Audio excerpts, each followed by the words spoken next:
तो श्लोक संख्या 13 तक हमारी चर्चा पूरी हो चुकी है और वहां से आगे जो है आज के सत्र में प्रारंभ करते हैं श्लोक संख्या 14 से लेके। काफी प्रसिद्ध श्लोक है ये सारे, तो इनके ऊपर अभी चर्चा करेंगे। ठीक है, तो मेरी स्क्रीन जो है उसको शेयर कर रहा हूं मैं।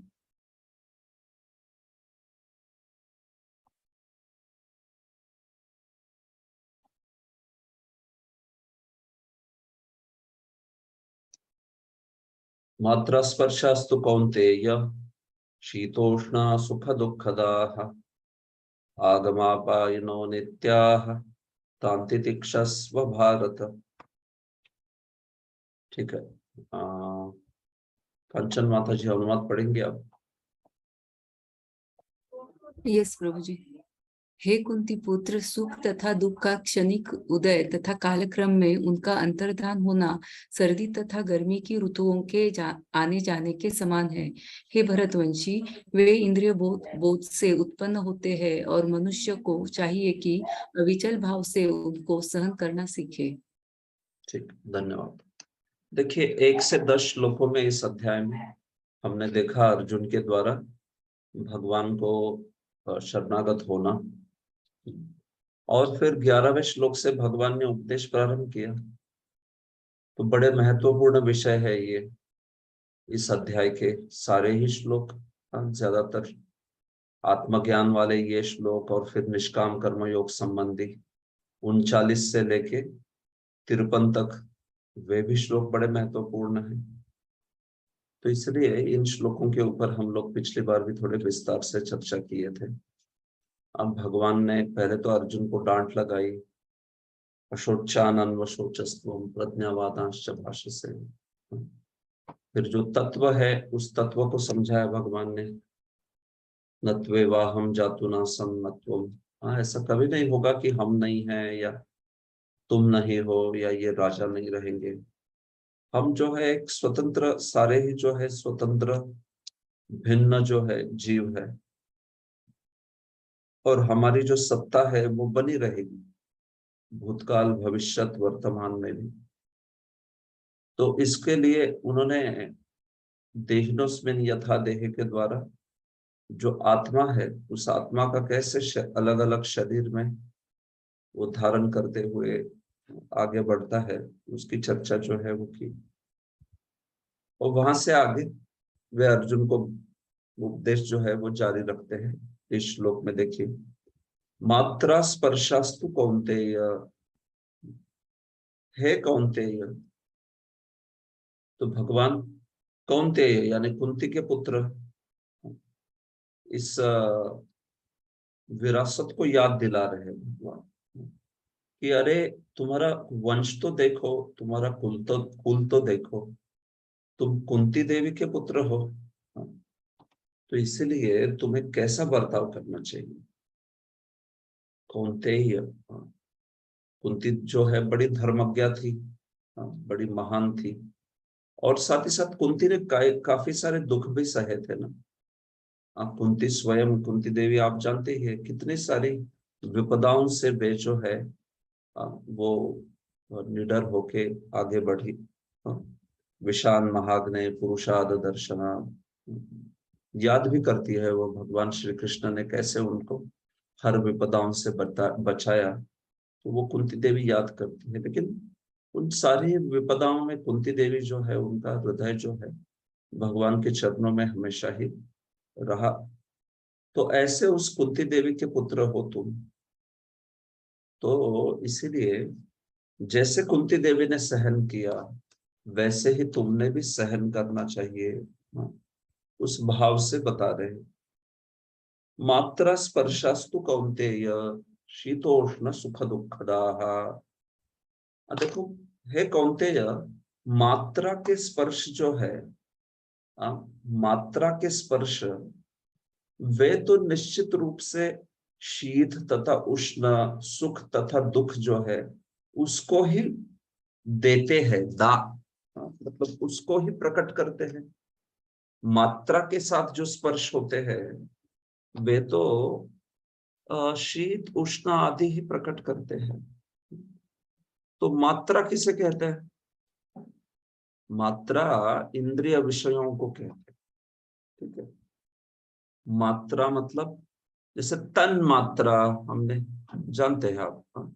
तो इंद्रियों को जो है वो इंद्रियों की मात्राएं होती है, इंद्रियों की वृत्तियां होती है, विषय विषय होते हैं इंद्रियों के, हाँ? मात्रा स्पर्श कहते हैं उसको। जैसे 5 ज्ञानेंद्रिया है तो उसके 5 विषय है। 5 ज्ञानेंद्रिया क्या है? 5 ज्ञानेंद्रिया है जैसे नाक हुआ या कर्ण हुए, नासिका, कर्ण, नेत्र, जिह्वा और त्वक, ये जो है 5 ज्ञानेंद्रिय हुए। और इसके साथ साथ छठा मन भी जोड़ा जाता है। तो इन सब के लिए मात्राएं भी है। जैसे नासिका का विषय क्या है? हाँ, तो नासिका का विषय होता है गंध। नेत्रों का विषय क्या होता है? रूप। कर्ण का विषय क्या होता है? शब्द। त्वक का विषय क्या होता है? स्पर्श। हाँ, और जिह्वा का विषय होता है स्वाद। शब्द, रूप, स्पर्श, रस, गंध, ये जो है मात्राएं कहलाती। मन का विषय होता है इच्छा या विचार, इच्छा या विचार। तो ऐसे 6 इंद्रिय, मन षष्ठानि इंद्रिया ने बोला जाता है ना, तो उन 6 इंद्रियों के 6 विषय माने गए हैं। शब्द, रूप, स्पर्श, रस, गंध और इच्छा।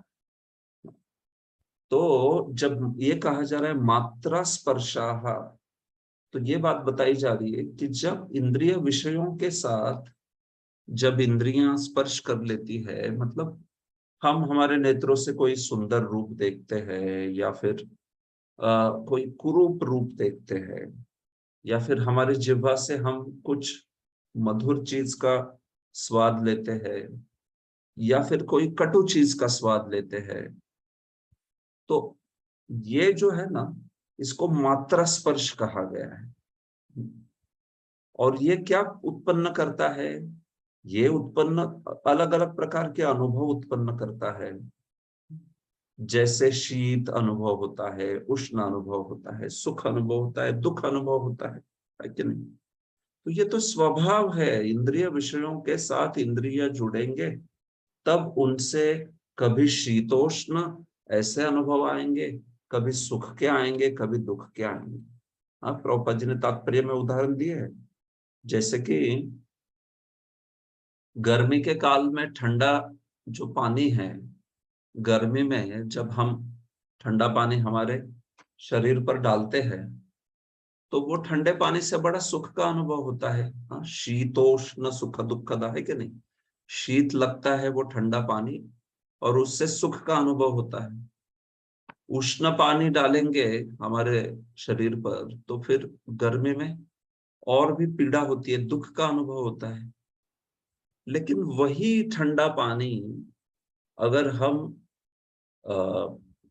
ठंड के मौसम में, जाड़े के दिनों में, हाँ ठंडी में, अगर उस ठंडे पानी को हमारे शरीर पे डालते हैं तो फिर वो कैसा अनुभव देता है? दुख का अनुभव देता है। वो सुखद नहीं है, वो दुखद अनुभव है। जैसे अभी थोड़ी थोड़ी ठंड जो है वो आ रही है। अभी मैं गोवर्धन में हूँ, वृंदावन गोवर्धन में, तो यहाँ पे तो अब भी थोड़ी ठंड जो है रात को अनुभव होना शुरू हो गया। आप तो जानते हो वृंदावन गोवर्धन आदि में बड़ी जोरदार ठंड रहती है, बड़ी भयंकर ठंड जो है।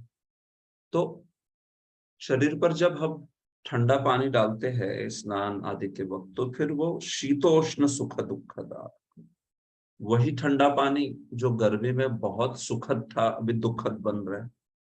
तो ये स्वभाव है मात्रा स्पर्शाओं का। मात्रा स्पर्श जो होते हैं ना, उसका ये स्वभाव है। तो इसलिए मात्रा स्पर्श जो है हे अर्जुन, वो तो शीत उष्ण सुख दुख देने वाले ही है। आगमापाइनो अनित्याः, तो वे तो आते हैं और चले जाते हैं। आगमापायिनो, आगम अपायिनो अनित्याः। मतलब क्या, वे आते हैं और चले जाते हैं, बराबर है ना। देखिए कैसे होता है, जो ठंड का मौसम है या फिर जो गर्मी का मौसम है, वो कुछ समय आता है चला जाता है। तो फिर उस काल में जब मात्रा स्पर्श हो रहे थे, वे मात्रा स्पर्श उस उतने समय के लिए आनंद देते हैं या दुख देते हैं जो भी। लेकिन कोई सिचुएशन शाश्वत नहीं होती ना, परमानेंट नहीं होती। वही ठंड के बाद फिर से गर्मी आएगी, गर्मी के बाद फिर से ठंड आएगी। तो इसलिए उसको क्या कहा है, आगमापाइनो। वो मात्रा स्पर्शों को आगमापाइनो है। जो इंद्र विषयों के साथ इंद्रियों का संपर्क है ना, जो शीत उष्ण सुख दुख अनुभव कराता है, वे तो आगमापाइनो, आते हैं और चले जाते हैं। तो इसीलिए ये अनुभव जो है अनित्य है। और इन अनित्य मात्रा स्पर्शों को, इन अनित्य अनुभवों को तान तितिक्षस्व भारत, हे भारत, उसको सहन कर लो, उसकी तितिक्षा करो, मतलब उसको सहन करने का प्रयत्न करो। क्यों? क्योंकि वो अनुभव जो है आके चले जाने वाला है। थोड़ा देर तक तुम्हें पीड़ा होगी या सुख होगा, और उसके बाद में वो बदल जाएगा। हो सकता है जिससे सुख आ रहा हो वो दुख बन जाए, जिससे दुख आ रहा हो वो सुख बन जाए। तो ये स्वभाव है मात्रा स्पर्शाओं का, स्पर्श का, मात्रा स्पर्श जो है उनका ये स्वभाव है। तो इसलिए तान तितिक्षस्व भारत, हे भारत, तितिक्षा करो, हाँ? बस सहन कर लो इसको, ये बात बोली जा रही है। हाँ? तो सहन करने के लिए कहा जा रहा है यहाँ पर, भगवान कह रहे हैं इसको तुम ज्यादा कुछ बदलाव नहीं आ सकते। मात्रा स्पर्श, शीत उष्ण सुख दुख, इसका स्वभाव ही है, आके चले जाएंगे। ये भी चीजें हैं, आके चले जाएंगे। हमें ज्यादा उससे विचलित नहीं होना चाहिए। नहीं तो कभी कभी लोगों का हो जाता है ना, गर्मी आ गई तो अरे क्या गर्मी गर्मी गर्मी हो रही है, फिर ठंड आती अरे क्या ठंडी है ये, बारिश आती अरे क्या बारिश है ये। अब बस उस विचलित होते रहते हैं। विचलित नहीं होना चाहिए, ये तो मौसम है, वो आके चले जाने वाले। तो फिर उस मौसम में, उस अवस्था में हम जैसे अनुभव करते हैं, वो अनुभव भी जो है आके चले जाने वाले हैं। तो इसलिए अविचल भाव से उनको सहन लेना चाहिए, सहन करना चाहिए। ये बात बोली जा रही है। देखिए प्रभुपाद जी, कर्तव्य निर्वाह करते हुए मनुष्य को सुख तथा दुख के क्षणिक आने जाने को सहन करने का अभ्यास करना चाहिए। वैदिक आदेशानुसार मनुष्य को माघ के मास में भी प्रातःकाल स्नान करना चाहिए। उस समय अत्यधिक ठंड पड़ती है, किंतु जो धार्मिक नियमों का पालन करने वाला है वह स्नान करने में तनिक भी झिझकता नहीं। वैसे ही एक गृहिणी का उदाहरण देते हैं। हाँ, कोई गृहिणी है, माता है, तो वो भीषण गर्मी के ऋतु में भी किचन जो है, वो किचन में जाके भोजन पकाती है ना, है कि नहीं। तो अभी जनवरी फरवरी का महीना आ रहा है, बहुत ठंड है, तो जैसे कोई कहेगा नहीं मैं प्रातःकाल उठ के मैं स्नान नहीं करूंगा, ऐसे कह सकता है? नहीं कह सकता। नहीं कहना चाहिए उसने, क्योंकि स्नान करना तो एक नित्य कर्म है। उस नित्य कर्म को करना ही करना चाहिए, भले ही ठंड हो तो भी, ठंड नहीं हो तो भी उसको करना ही है। उसी प्रकार से गृहिणी है, वो गर्मी के मौसम में किचन में नहीं जाएगी ऐसा नहीं होता ना। उसको भोजन पकाना है तो किचन में जाना ही पड़ेगा, आग के साथ में वहां पे खड़ा रहना पड़ेगा। अब भले ही कितनी भी गर्मी हो, वो जो है एक आदर्श गृहिणी जो है वो हिचकती नहीं, उससे झिझकती नहीं। तो इस प्रकार से तो ये सारी असुविधाएं होते हुए भी मनुष्य को अपना कर्तव्य करना होता है। वैसे ही वे बता रहे अर्जुन को कि एक क्षत्रिय होने के नाते तुम्हारा यह धर्म है। ठीक है, तुम कह सकते हो कि इस भीष्म तथा द्रोण आदि को मार के मैं उनसे विरह अनुभव कर रहा हूं, और इसलिए मैं विचलित हो रहा हूँ, पीड़ित हो रहा हूँ, तो भगवान बोलते कि नहीं, कर्तव्य के पूर्ति में तुम्हें सहन करना भी सीख लेना चाहिए। पीड़ा भी होगी, दुख भी होगा, लेकिन उसको सहन कर लेना चाहिए। जैसे, इसलिए ये उदाहरण दिए जा रहे हैं, जैसे व्यक्ति कर्तव्य है स्नान, तो माघ फरवरी में भी सुबह उठ के वो जो है स्नान करेगा, ठंड रहेगी तो भी कर्तव्य है। वैसे ये गृहिणी का कर्तव्य है कि अपने परिवारजनों के लिए वे जो है भोजन पकाए, तो वो पकाएगी निश्चित रूप से। तो वैसे यहाँ पर अर्जुन जो है एक क्षत्रिय के रूप में उनका धर्म है कि उन्होंने इस युद्ध को करना चाहिए, भले ही उनको भीष्म या द्रोण इनका भी वध क्यों ना करना पड़े। तभी फिर ऐसा व्यक्ति ही जो है क्या उसकी क्या फल प्राप्त होता है वो अगले श्लोक में बताया गया है। इस प्रकार से सहन करने से क्या लाभ होता है वो अगले श्लोक में बताया है। खास करके प्रभुपाद अंत में ये भी चीज बोलते हैं कि कौन्तेय और भारत दो संबोधन यूज किए गए अर्जुन के लिए। तो कौन्तेय उनकी माता की ओर इंगित करता है, और भारत जो है वो उनके पिता के कुल से संबंध प्रकट करता है, क्योंकि आप जानते हो ना कि पांडु जो है वो भारत वंश में आते थे। भारत जो कि भरत राजा का वंश है, जो कि आप जानते हो दुष्यंत और शकुंतला, हाँ, दुष्यंत एवं शकुंतला के प्रसिद्ध पुत्र भरत, तो उनसे वो जो वंश है भारत वंश, हाँ, ऐसा उसका नाम है, तो इसलिए उनको भारत कह रहे हैं। तो दोनों ओर से तुम इस विशेष कुल में आते हो, तो इसलिए अपने कर्तव्य से विमुख मत होना, ये बात बोली जा रही है यहाँ पर। ठीक है, तो देखिए ये बात है, सहन करना, टॉलरेंस, ये जरूरी है।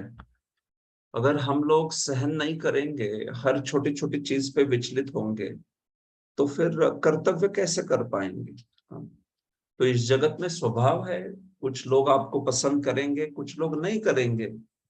कुछ लोगों के संपर्क में आने से आपको पीड़ा होगी, कुछ लोगों के संपर्क में आने से आपको आनंद होगा, लेकिन सहन कर लेना चाहिए। कर्तव्य के लिए जो भी जरूरी है उसको सहन कर लेना चाहिए।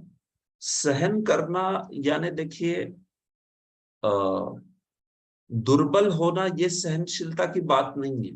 कभी कभी लोगों को लगता है कि सहनशीलता मतलब दुर्बलता। आपने बाहर की दुनिया में भी सुना होगा, लोग कहते हैं कि why should I tolerate, I am not weak, मैं दुर्बल नहीं हूं, मैं क्यों करूं। तो भाई ये दुर्बलता की बात नहीं है। जो सहन करना हम बोलते हैं वो दुर्बलता की बात नहीं है, वो तो जगत का स्वभाव समझ के अपने मूल प्रयोजन से भटकना नहीं है। हाँ, देखो जो छोटी चीज है उसको छोटा रखना चाहिए, जो बड़ी चीज है उसको बड़ा रखना चाहिए। तो अगर हम लोग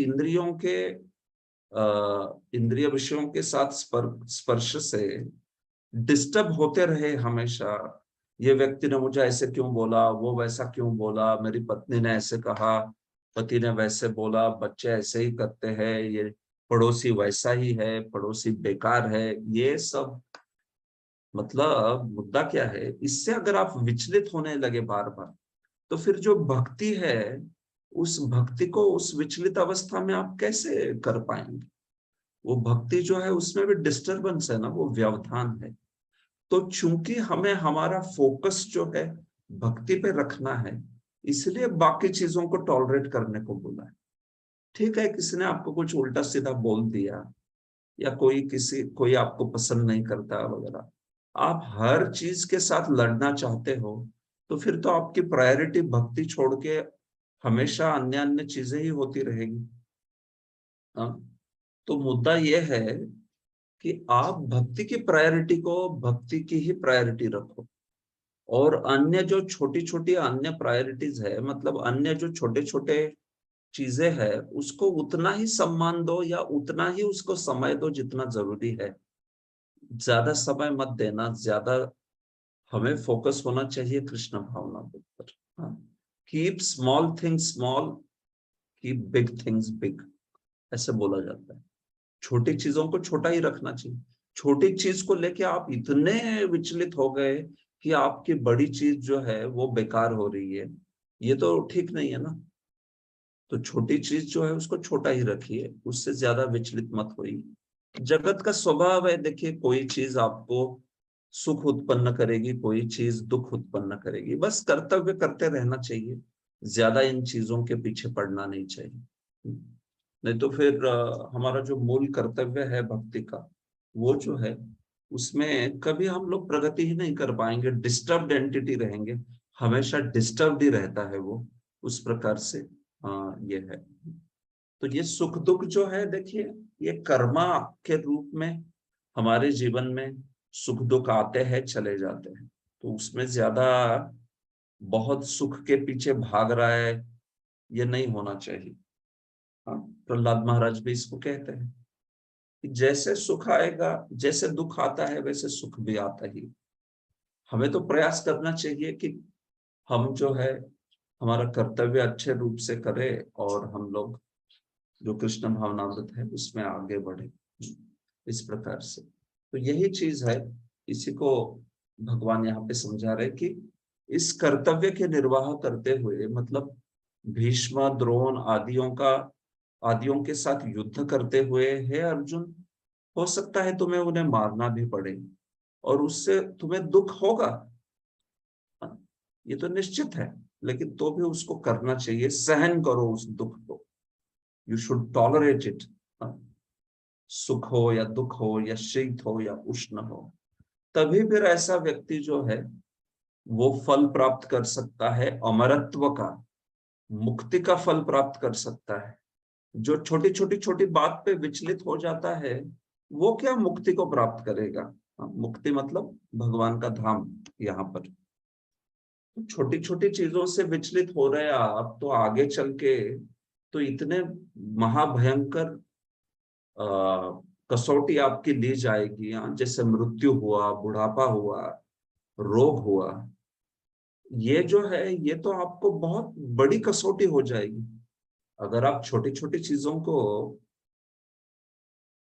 सहन नहीं कर सकते तो फिर इन बड़े बड़े प्रॉब्लम्स को कैसे सहन कर पाएंगे।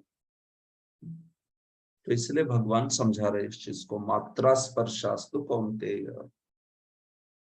तो जब इस प्रकार से व्यक्ति जीता है तो उसका फल मिलता है।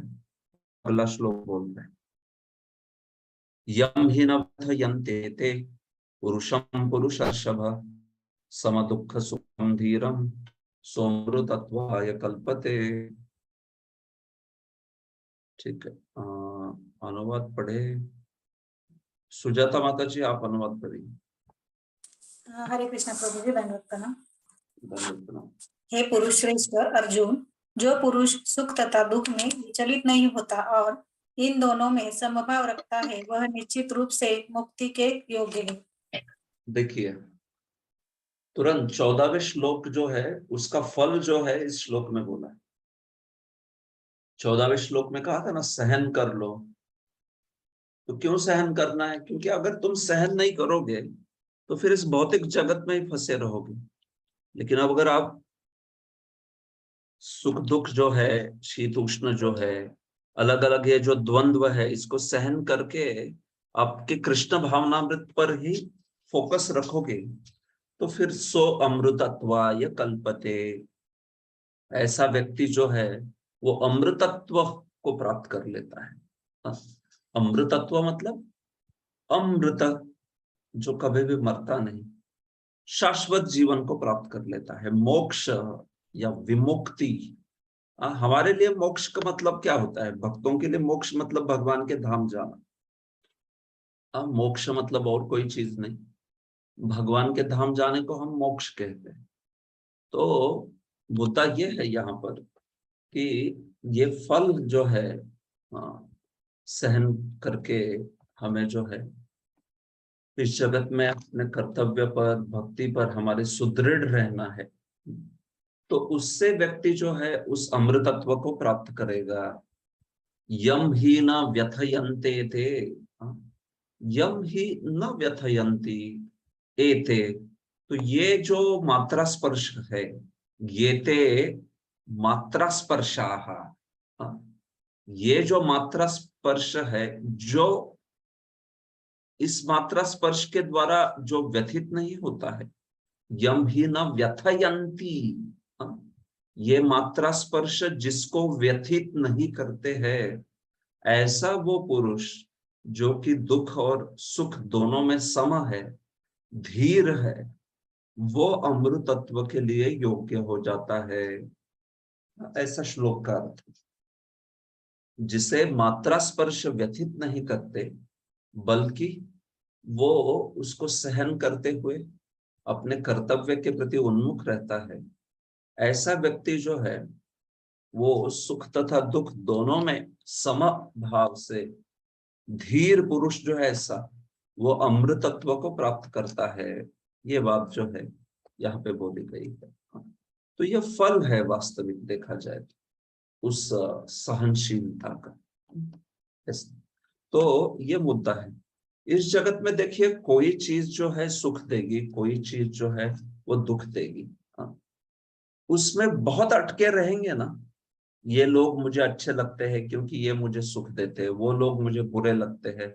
हाँ, वैष्णव भी ये वैष्णव मेरी निंदा करता है, वो वैष्णव मेरा सम्मान करता है। तो ये बहुत ज्यादा इससे प्रभावित होके अपने जीवन में डिस्टर्ब नहीं होना चाहिए।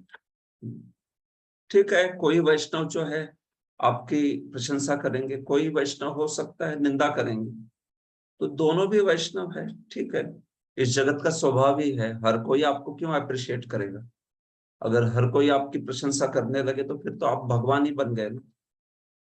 तो हमारा व्यवहार जो है उसमें कुछ ना कुछ दोष होता है, और उस दोष के कारण ही लोग जो है हमें, कुछ लोग पसंद करेंगे, कुछ लोग नहीं करेंगे।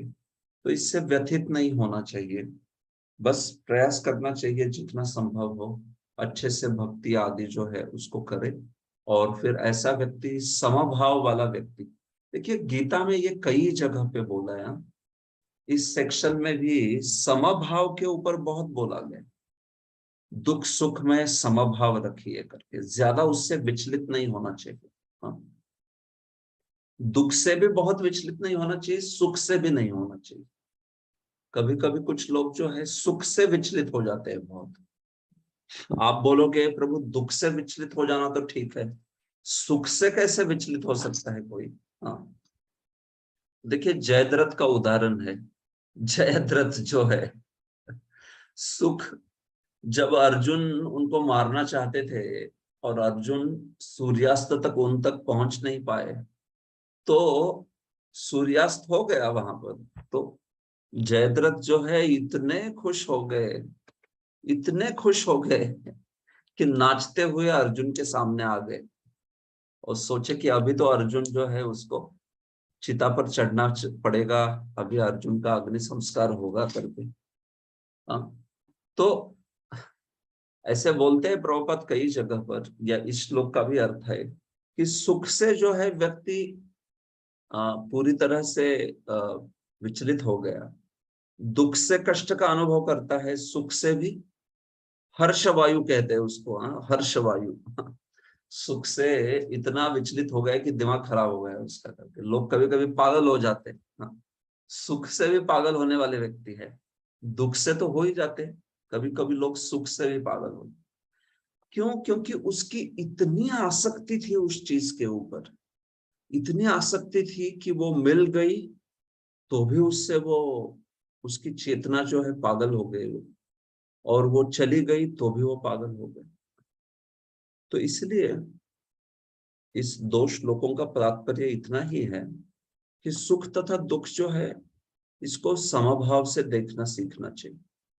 हाँ ठीक है, दुख में तो दुख होगा थोड़ा, सुख में जो है आनंद लगेगा। ऐसे नहीं कि हम लोग कह रहे पत्थर बनो, पत्थर की तरह बनने के लिए नहीं कहा जा रहा, बट मुद्दा ये है कि क्या आप सुख और दुख जो है उससे इतना विचलित हो जाते हो कि आपकी सेवा जो है वो छूट जाती है, आप आपका कर्तव्य भूल जाते हो। तो फिर ऐसा अच्छा नहीं है। हाँ, उतनी हद तक डिस्टर्ब होना अच्छा नहीं है कि सेवा ही छूट रही है, कृष्ण की भक्ति छूट रही है, भक्ति में श्रद्धा जो है वो जा रही है, या कर्तव्य नहीं कर रहे हैं। हाँ, ये बात है। तो इस प्रकार से सुख दुख तथा दोनों में इस प्रकार से जो व्यक्ति समभाव रखता है, धीर व्यक्ति है ऐसा, तो ये व्यक्ति जो है अमृतत्व को प्राप्त होता है या अमृतत्व का योग्य दावेदार है। ये बात जो है वो बोली जा रही है। देखिए, इसमें खास करके प्रभुपाद जी ने सन्यासी और ब्रह्मचारियों के लिए काफी अच्छे वचन कहे हैं।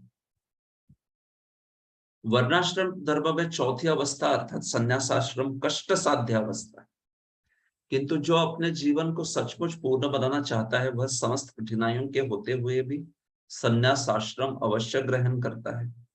ये कठिनाइयां पारिवारिक संबंध विच्छेद करने तथा पत्नी और संतान से संबंध तोड़ने के कारण होती है, किंतु यदि कोई इन कठिनाइयों को सह लेता है तो उसके आत्म साक्षात्कार का पथ निष्कंटक हो जाता है। तो प्रभुपाद जी खास करके कह रहे हैं कि सन्यासी हो, ये तो हर एक सबके लिए लागू हो रही है श्लोक, लेकिन खास करके सन्यासी हो या कोई ब्रह्मचारी हो, उनको तो बहुत जरूरी है कि इंद्रिय विषय जो है, उन इंद्रिय विषयों के प्रति लालसा जो है इंद्रियों की, उसको सहन करे, उन पर अमल ना करे। इंद्रिय तो इंद्रिय विषयों को भोगने के लिए हमेशा ही तत्पर रहते हैं, लेकिन बुद्धिमान वो है, धीर वो है जो उन इंद्रियों को इंद्रिय विषयों के संपर्क में नहीं आने देता, बल्कि भगवान के चरणों में, भगवान के सेवा में उन इंद्रियों को लगाता है, जिससे कि वो जो है इंद्रिय के उस मार्ग पर, वे विषय भोगों के मार्ग पर वो जो है ना चला जाए। ऐसे तो मतलब सहनशीलता जो बोली जा रही है यहाँ पर, वो केवल स्थूल शरीर के लिए नहीं बोली जा रही, वो सूक्ष्म शरीर के लिए भी बोली जा रही है।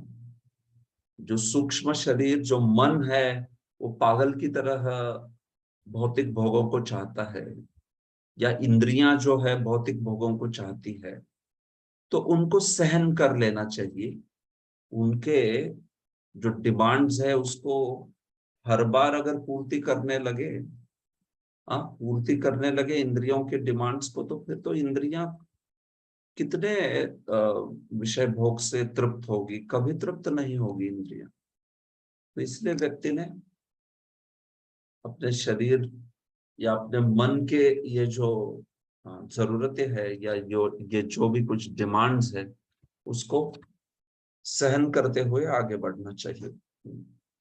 भगवान चैतन्य ने 24 वर्ष की अवस्था में ही संन्यास ग्रहण कर लिया था। यद्यपि उन पर आश्रित उनकी तरुण पत्नी तथा वृद्धा मां की देखभाल करने वाला अन्य कोई नहीं था, तो भी उच्चादर्श के लिए उन्होंने संन्यास ग्रहण किया और अपने कर्तव्य पालन में स्थिर बने रहे। देखिए, चैतन्य महाप्रभु का तो विशेष उदाहरण है। ऐसे नहीं है कि हर कोई इसको नकल कर सकता है, कोई नहीं नकल कर सकता, करनी भी नहीं चाहिए। चैतन्य महाप्रभु की नकल नहीं करनी चाहिए। इन्होंने तो 24 वर्ष की अवस्था में अपनी बड़ी युवा पत्नी को त्याग दिया। विष्णु प्रिया जी तो भगवान से बड़ी छोटी थी, 18-20 साल की थी विष्णु प्रिया जी, और फिर माँ उनकी चैतन्य महाप्रभु की बड़ी वृद्धा थी, तो भी भगवान चैतन्य महाप्रभु उनको त्याग के चले गए।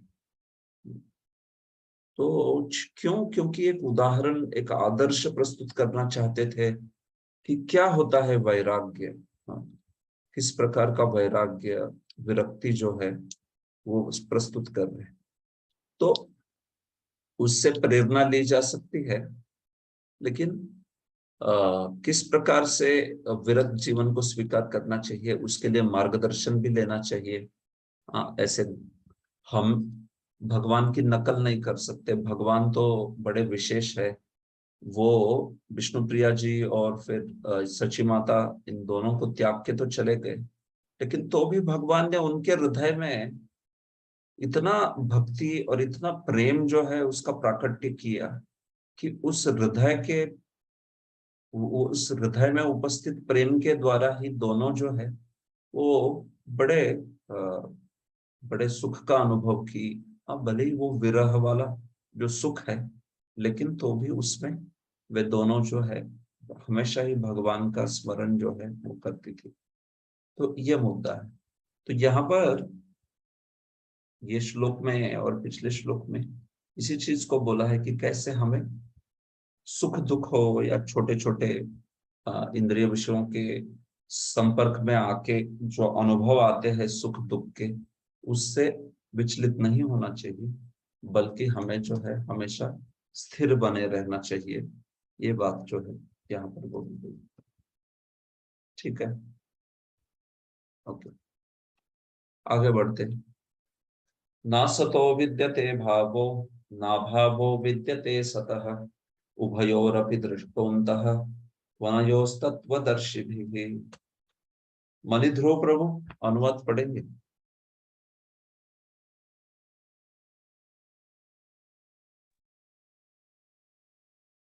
अच्छा ठीक है, शरद। हाँ यस प्रभु।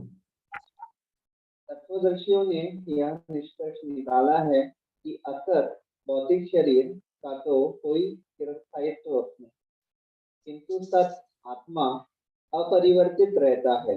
उन्होंने इन दोनों की प्रकृति के अध्ययन द्वारा यह निष्कर्ष निकाला है। यस। तो देखिए आप यस, भगवान कह रहे हैं अर्जुन को कि आप जो इतना दुख का अनुभव कर रहे हो इन सबको मारते हुए, इन सबको मैं मारूंगा, जो भीष्म है या द्रोण है, तो इनको मैं मारूंगा तो फिर दुख का अनुभव जो वो कर रहे हैं, तो उस दुख के अनुभव को भगवान आत्मज्ञान देके यहाँ पर जो है वो कह रहे हैं कि आपको युद्ध करना चाहिए। हाँ, इस पूरे ही सेक्शन में युद्ध करने की प्रेरणा किससे दे रहे? आत्मज्ञान से दे रहे। तो आपको जो लग रहा है कि आप इनको मार रहे हो, लेकिन वो तो शरीर, उनका शरीर छूट रहा है ना, आत्मा तो अमर है। हाँ, ये सारी चीजें बोलेंगे। तो देखिए यहाँ पर बताया है कि दो प्रकार के तत्व है, एक जो है वो भौतिक शरीर है, दूसरा है वो आत्मा है। तो नासतो विद्यते भावो, असत जो होता है, असत, उस असत का कोई भाव नहीं है, मतलब असत का कोई चिरस्थायित्व नहीं है। और ना भावो विद्यते सतः, और जो सत है, जो शाश्वत है, उसका कभी भी अभाव नहीं होता, मतलब वो सत्ता हमेशा उसकी बनी रहती है, वो कभी भी उसकी सत्ता जो है वो चली नहीं जाती है, उसमें ना तो कोई परिवर्तन आता है ना उसकी सत्ता खत्म हो जाती। तो नासतो विद्यते भावो, असत का कोई भाव यानी चिरस्थायित्व नहीं होता, और सत जो है वो कभी भी घटता नहीं, मरता नहीं, परिवर्तन नहीं होता उसमें, सत्य में, इस प्रकार से। तो ये उभयोर अपि दृष्टोन्तः, तो इस प्रकार से दो प्रकार के ये तत्व जो है वो बोले गए हैं, सत एवं असत, अनयोः तत्वदर्शी भी, और जो तत्व को जानने वाले लोग हैं वो इसे कहते हैं अनयोस् तत्वदर्शी भी। तो कोई ऐसे ही अरे गहरे लोग नहीं कहते, तत्वदर्शी लोग कहते हैं कि असत एवं सत, ये दोनों जो है वो, असत जो है वो चिरस्थायी नहीं है, और सत जो है वो कभी खत्म नहीं होता, कुछ परिवर्तन नहीं होता उसमें, ये बात है। तो इसलिए ये जो भीष्म द्रोण है, उनकी आत्मा जो है वो तो कभी भी मरने वाली नहीं है, और शरीर जो है वो तो वैसे भी चिरस्थायी नहीं है, शरीर शाश्वत नहीं था, आज नहीं तो कल वो खत्म हो ही जाएगा। तो इसलिए आपको चिंता नहीं करनी चाहिए, आपने इसको जो युद्ध है उसको करना चाहिए ऐसे। तो प्रभुपाद जी भी लिखते हैं परिवर्तन शरीर का कोई स्थायित्व नहीं। हर क्षण जो है हमारा शरीर जो है वो बदलता रहता है। तो शरीर नित्य परिवर्तनशील है और आत्मा क्या है, शाश्वत है। ये बात बोली जा रही है। प्रभुपाद जी, यहीं से भगवान द्वारा अज्ञान से मोहग्रस्त जीवों को शुभारंभ उपदेश देने का शुभारंभ होता है। अज्ञान को हटाने के लिए आराधक और आराध्य के बीच पुनः शाश्वत संबंध स्थापित करना होता है और फिर अंशरूप जीवों तथा श्री भगवान के अंतर को समझना होता है। तो देखिए, भगवान का आत्मज्ञान का जो उपदेश है वो यहाँ से सीधा सीधा प्रारंभ हो रहा है। पहले भी कहा उन्होंने, देहिनोस्मिन् यथा देहे आदि आदि, वो भी आत्मज्ञान ही है। लेकिन खास करके यहाँ पे तो सीधा सत असत ये जो है उस दोनों का फर्क बताते हुए भगवान जो है वो बात कर रहे हैं। यहाँ पर एकदम क्लियरली भगवान समझा रहे हैं ऐसे। तो प्रभुपाद जी भी इस चीज को बताते हैं कि कैसे भगवान जो है आत्मा तथा परमात्मा दोनों में जो अंतर है, वो अंतर और आत्मा के स्वभाव को समझना, परमेश्वर के स्वभाव को समझना, ये सब जो है आत्मज्ञान में आता है। और यही आत्मज्ञान जो है यहाँ पर भगवान जो है वो अर्जुन को दे रहे हैं गीता के प्रारंभ में। ये चीज जो है यहाँ पर बोली गई है। ठीक है, अगला श्लोक। अविनाशी तु तद्विद्धि येन सर्वमिदं ततं विनाशम अव्ययस्य न कश्चित् कर्तुम् अर्हति।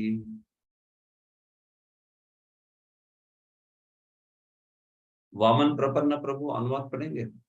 हाँ, पढ़ता हूँ। हरे कृष्ण। जो सारे शरीर में व्याप्त है उसे ही तुम अविनाशी समझो। उस अव्यय आत्मा को नष्ट करने में कोई भी समर्थ नहीं है। धन्यवाद। तो देखिए, ठीक है, धन्यवाद। तो नासतो विद्यते भावो और ना भावो विद्यते सतः। तो इसमें से ना भावो विद्यते सतः ये जो है ना एक्सप्लेन किया जा रहा है 16वें श्लोक में। ये जो दो चीजें बोली ना, नासतो विद्यते भावो और ना भावो विद्यते सतः, तो उसमें सब पहले भगवान एक्सप्लेन करते हैं ना भावो विद्यते सतः और फिर एक्सप्लेन करते हैं नासतो विद्यते भाव।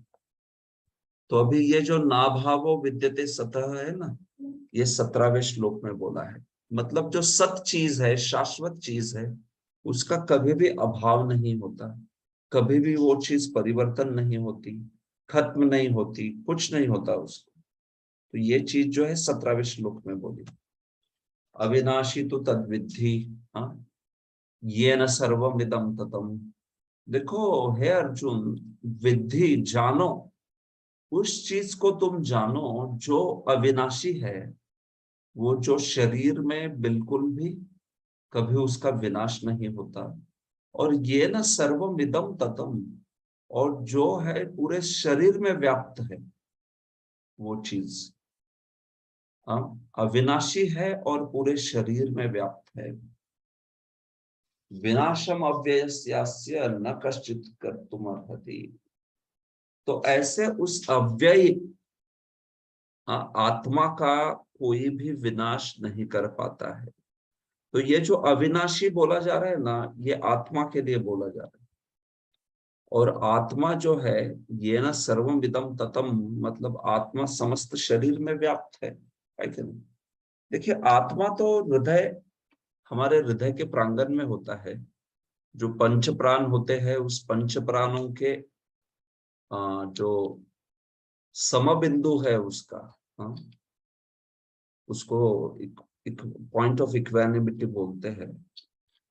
तो वो जो पंच प्राण है हमारे शरीर में, उसका इक्विलिब्रियम पॉइंट है, उसका जो समबिंदु है, वहां पे पंच प्राणों के ऊपर ये जो आत्मा है वो वहां पे उसका स्थान है।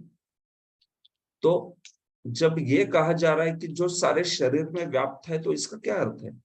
इसका अर्थ है कि वो अपनी चेतना से समस्त शरीर में व्याप्त है। ऐसा नहीं कि आत्मा समस्त शरीर में फैला हुआ है कहीं पर भी, नहीं। वो आत्मा जो है उसकी चेतना है कि नहीं। जैसे सूरज तो एक जगह पर ही है, सूरज एक स्थान पर है, लेकिन उस सूरज की रोशनी सर्वत्र फैली हुई, तो हम क्या कहते हैं कि सूरज सर्वत्र है। सूरज सर्वत्र, सूर्य जो है वो फैला हुआ। तो वैसे ही एक आत्मा जो है वो सर्वत्र सारी जगह पे, मतलब अपनी चेतना के द्वारा समस्त शरीर में व्याप्त रहता है, और उस आत्मा का विनाश करना कोई नहीं कर सकता उसको। तो अर्जुन क्यों ऐसे ही बेकार का कारण है कि ऐसा दुख का अनुभव कर रहे हो। आत्मा को कोई मार ही नहीं सकता, विनाशम अव्ययस्यास्य। आत्मा जो है उसको कोई मार ही नहीं सकता। तो इसलिए तुम जानो कि उस अव्यय आत्मा को कोई नष्ट नहीं कर सकता है। तो देखिए प्रभुपाद जी ने यहाँ पर कुछ श्रुतियों से बड़े सुंदर श्लोक जो है वो कोट किए हैं। भगवान बताते हैं, प्रभुपाद जी यहाँ पे बताते हैं, देखिए सभी लोग समझते हैं कि जो सारे शरीर में व्याप्त है वो चेतना है। प्रत्येक व्यक्ति को शरीर में किसी अंश या पूरे भाग में सुख दुख का अनुभव होता है। हमारा आत्मा जो है, हमारी शरीर में आत्मा वो तो एक स्थान पे होती है, लेकिन चेतना सर्वत्र व्याप्त है, ये बात है। लेकिन ये जो चेतना व्याप्त है वो सारे शरीरों में, मतलब वो चेतना जो है उसको व्यष्टि चेतना बोलते हैं। मतलब हर एक व्यक्ति जो है अपने शरीर में क्या चल रहा है वो उतना जान सकता है, अन्य किसी के शरीर में क्या चल रहा है वो थोड़ी ना जानेगा। तो उस आत्मा को उतना कार्य क्षेत्र दिया गया है, क्षेत्रज्ञ। उसके बाहर जो है उसका कोई कंट्रोल नहीं है। लेकिन परमात्मा जो है वो समस्त क्षेत्रों में है। ये दोनों में अंतर है ना, आत्मा और परमात्मा में। तो यहाँ पे जब कहा जा रहा है कि उस अविनाशी आत्मा जो है उसको तुम जानो, तो वही बताया जा रहा है कि आत्मा सर्व समस्त शरीरों में है, और शरीर जो है उस आत्मा को धारण किए हुए है।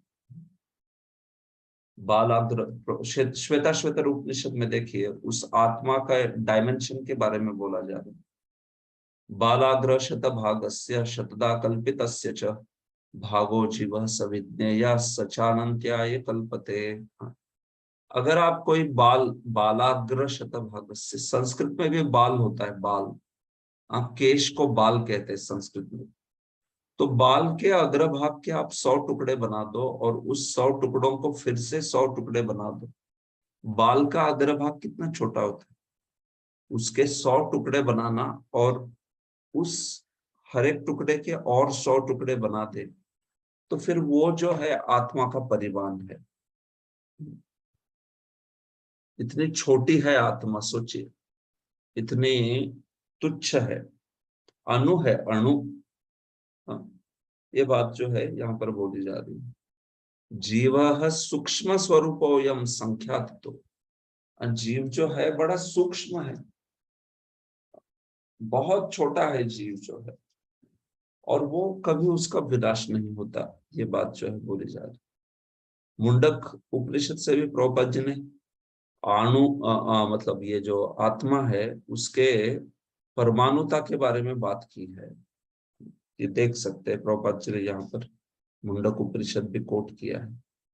आत्मा आकार में अनुतुल्य है, जिसे पूर्ण बुद्धि के द्वारा जाना जा सकता है। यह अणुआत्मा 5 प्रकार के प्राणों में तैर रहा है। हमने चर्चा की थी इसकी। हमारे शरीर में जो 5 प्रकार के प्राण है, प्राण, अपान, व्यान, समान, उदान, उन पांचों के इक्विलिब्रियम पॉइंट पर, उन पांचों के वो जो समबिंदु है वहां पे आत्मा तैर रहा है, ये बात है। तो जब हम इन पांचों वायुओं के कल्मश से शुद्ध हो जाते हैं तो आध्यात्मिक प्रभाव जो है वो प्रकट हो जाता है, ये बात है। तो यहाँ पर यही चीज समझाई जा रही है कि कैसे वही आत्मा समस्त शरीर में व्याप्त होके कार्य जो है वो करवा रहा है।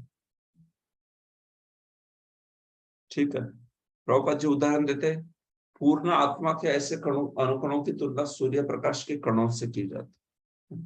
जैसे सूरज एक जगह पे है लेकिन सूर्य की किरणें सर्वत्र पहुंची है, उसी प्रकार से भगवान जो है, उसी प्रकार से खास करके आत्मा जो है, आत्मा एक शरीर में विद्यमान होकर समस्त शरीर को चेतना से परिपूर्ण कर देता है। भले ही हमारे हृदय में आत्मा है लेकिन हमें पैर में या हाथ में पीड़ा का अनुभव कैसे होता है? क्योंकि वो आत्मा अपनी चेतना से सर्वत्र व्याप्त हो जाता है। ये जो है, ये बात यहाँ पर कही गई। ठीक है, तो मैं यहाँ पे आप लोगों को कुछ ब्रेक देना चाहूंगा। 1 घंटा हो गया है, तो इसके बाद में और 2 श्लोक लेके फिर मैं कुछ पॉज करता हूँ क्वेश्चन आंसर के लिए। लेकिन यहाँ पर थोड़ा एक 7 मिनट का ब्रेक लेके फिर से कंटिन्यू करते हैं चर्चा। हरे कृष्ण।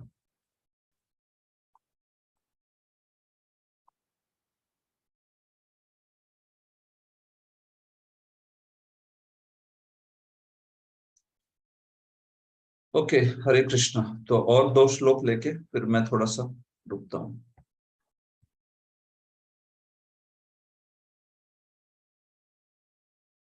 अठारहवां श्लोक जो है वो अभी नासतो विद्यते भावो की चर्चा करेगा।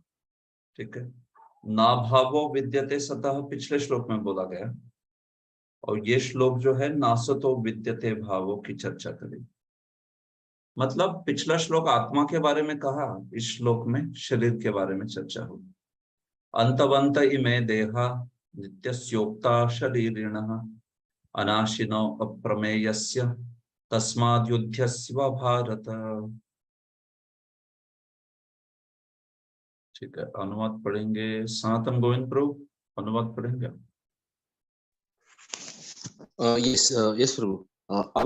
अविनाशी अप्रेमेय तथा शाश्वत जीव के भौतिक शरीर का अंत अवश्य भावी है, अतः हे भरतवंशी युद्ध करो।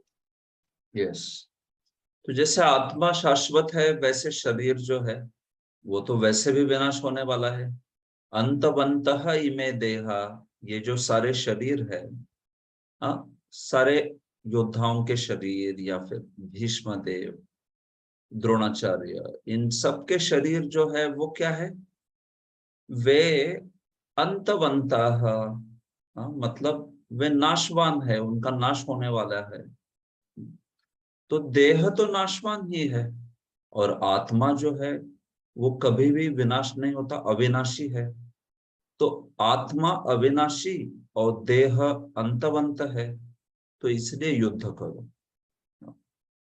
ये बात बताई जा रही। देह तो हमेशा मृत ही है और उसका अंत हो जाता है एक समय पे, लेकिन आत्मा जो है वो तो अविनाशी है। तो दोनों केस में वो कह रहे हैं कि कोई भी यहाँ पर हानि जो है वो नहीं है। नित्य आत्मा के शरीरों को नित्यस्योक्ता शरीरिणः, नित्यस्य जो शरीरी है, जो आत्मा है वो नित्य है, और देह जो है वो अंतवंत है। अंतवान जो है उसका बहुवचन अंतवंत। तो इसलिए तुम युद्ध करो।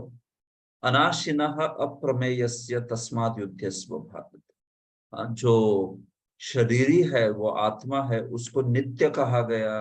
हम देखिए यहाँ पर नित्य कहा गया, उसको अनाशिन कहा गया, जिसका कभी विनाश नहीं होता। नित्य मतलब जो हमेशा ही विद्यमान रहता है। अप्रमेय कहा गया, अप्रमेय मतलब जो मापा नहीं जा सकता है।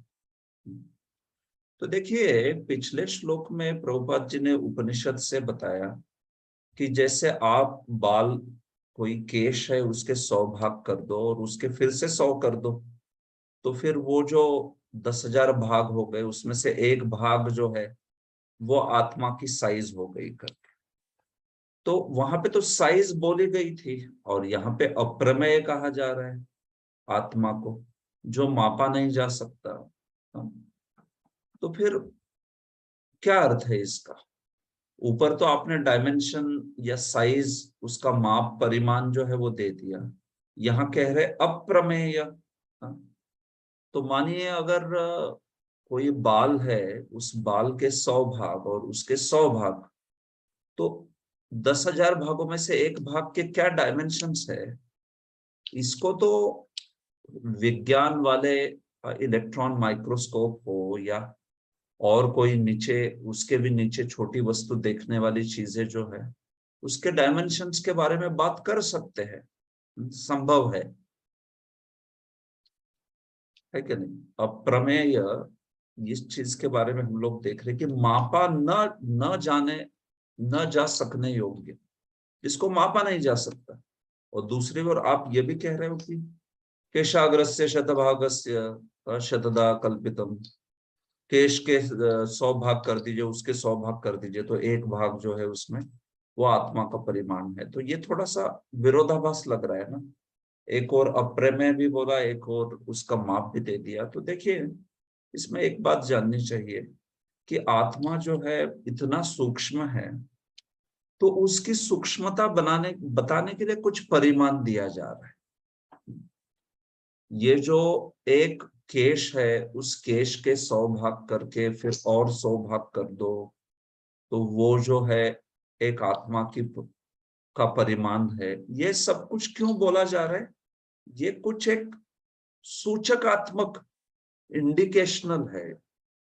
अभी किसी ने ऐसे नहीं सोचना चाहिए कि जैसे लिटरली मैंने एक बाल ले लिया और उस बाल के 100 भाग कर दिए और उसके और 100 भाग कर दिए, तो बस मुझे आत्मा जो है उसकी साइज मिल गई करके। हाँ, तो एकदम शब्दशः उसको मत लीजिए। मुद्दा इतना ही है कि आत्मा बड़ी ही सूक्ष्म है, बहुत सूक्ष्म है आत्मा। ये बात जो है वो बोला गया है यहाँ पर। आत्मा इतना सूक्ष्म है, इसे शत्रु देख नहीं सकता, मारना तो दूर ही रहा। इस श्लोक में कहा है इतना सूक्ष्म है कि कोई इसको मापने की बात भी नहीं सोच सकता। तो एक्चुअली मापना संभव ही नहीं है। हाँ, तो भी कुछ परिमाण दिया जाता है जिससे कि आपको कुछ अंदाजा लगे कि अरे अच्छा ठीक है, ऐसा होता है क्या, इतनी छोटी साइज का है क्या। हाँ, नहीं तो क्योंकि केश का माप लेके केश के 10,000 भाग करने के लिए भी फिर आपको डायमेंशन पते होने चाहिए केश के। हाँ, कितना बड़ा आप केश जो है उसका क्रॉस सेक्शन ले रहे हो, तो उसकी लेंथ क्या है, फिर कितनी लेंथ जो है उसके वैसे 100 भाग करने के लिए ले लोगे। हाँ, तो ये सारे डायमेंशन के इशू है। जब आत्मा के, परमात्मा के डायमेंशन दिए जाते हैं तो ये जानना चाहिए कि ये सूचकात्मक होते हैं, ये इंडिकेशनल होते हैं केवल। वो उससे एकदम वैसा अर्थ नहीं लेना चाहिए। एकदम वैसा का वैसा अर्थ लेंगे तो फिर तो कितनी सारी इस जगत में चीजें हैं वो आत्मा से भी छोटी है फिर। हाँ, एक केश के 100 भाग और उसके 100 भाग, ये आत्मा का परिमाण मान लिया जाए, तो उस आत्मा से भी सूक्ष्म कई चीजें होती है। आप विज्ञान में ही देखोगे। हाँ, बहुत सारी चीजें जो है इससे भी छोटी हो जाएगी फिर। अलग अलग प्रकार के जो माइक्रोब्स होते हैं, या फिर और भी सेल्स होती है कुछ पर्टिकुलर, या फिर एटॉमिक पार्टिकल्स है, इलेक्ट्रॉन्स, प्रोटॉन्स, पायॉन्स, मेसॉन्स, तो कई बहुत छोटे छोटे छोटे छोटे जो अलग अलग प्रकार के पहलू है वो भी आते हैं। तो इसलिए आत्मा जो है वो सूक्ष्मतमा है, बड़ी छोटी है आत्मा, अणु है उसको कहने की मतलब, सूक्ष्म चीजों में परम सूक्ष्म है आत्मा, सूक्ष्मतम। ठीक है, तो इसीलिए उसके उस डायमेंशंस को एक सूचकात्मक रूप से बोला गया है, इसलिए उसको अप्रमेय कहते हैं। एक और केशागस्य शतभागस्य भी बोल दिया, दूसरी ओर अप्रमेय भी बोल दिया। हाँ, तो इस प्रकार का यहाँ पर अंडरस्टैंडिंग जो है वो करना, क्लियर होना चाहिए ऐसे। तो ये बात है कि इसलिए ऐसी आत्मा को जो इतनी सूक्ष्म है कि उसको देखना भी संभव नहीं है।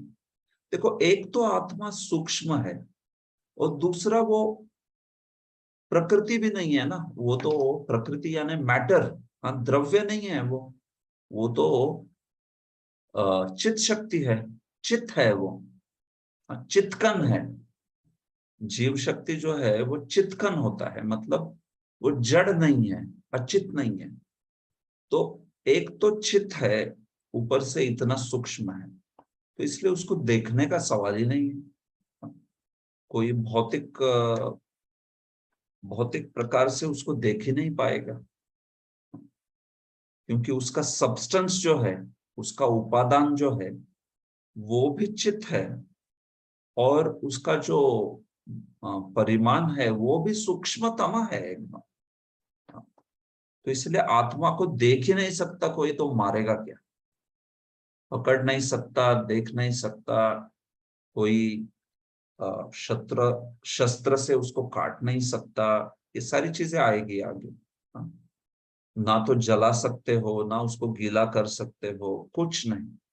तो आत्मा अमर है, शाश्वत है, आत्मा नित्य है। ये चीज जो है यहाँ पर बताया जा रहा है। और वो छोटी सी आत्मा जो है वो शरीर धारण करके उस शरीर को चला रही है। आप सोचिए, जैसे ही आत्मा शरीर से निकल जाती है तो फिर वो शरीर बेकार हो जाता है, वो शरीर का विघटन हो जाता है तुरंत। जब तक वो आत्मा शरीर में है तब तक शरीर जो है अलग अलग प्रकार से उसमें रूपांतर होते हैं, शरीर बढ़ता है, उसके कुछ उसका प्रजनन आदि होता है, फिर अलग अलग प्रकार से उसका क्षय होने लगता है, और फिर एक दिन शरीर खत्म हो जाता है, अप्रकट हो जाता है पूरी तरह से। तो ये सब कुछ आत्मा के कारण हो रहा है।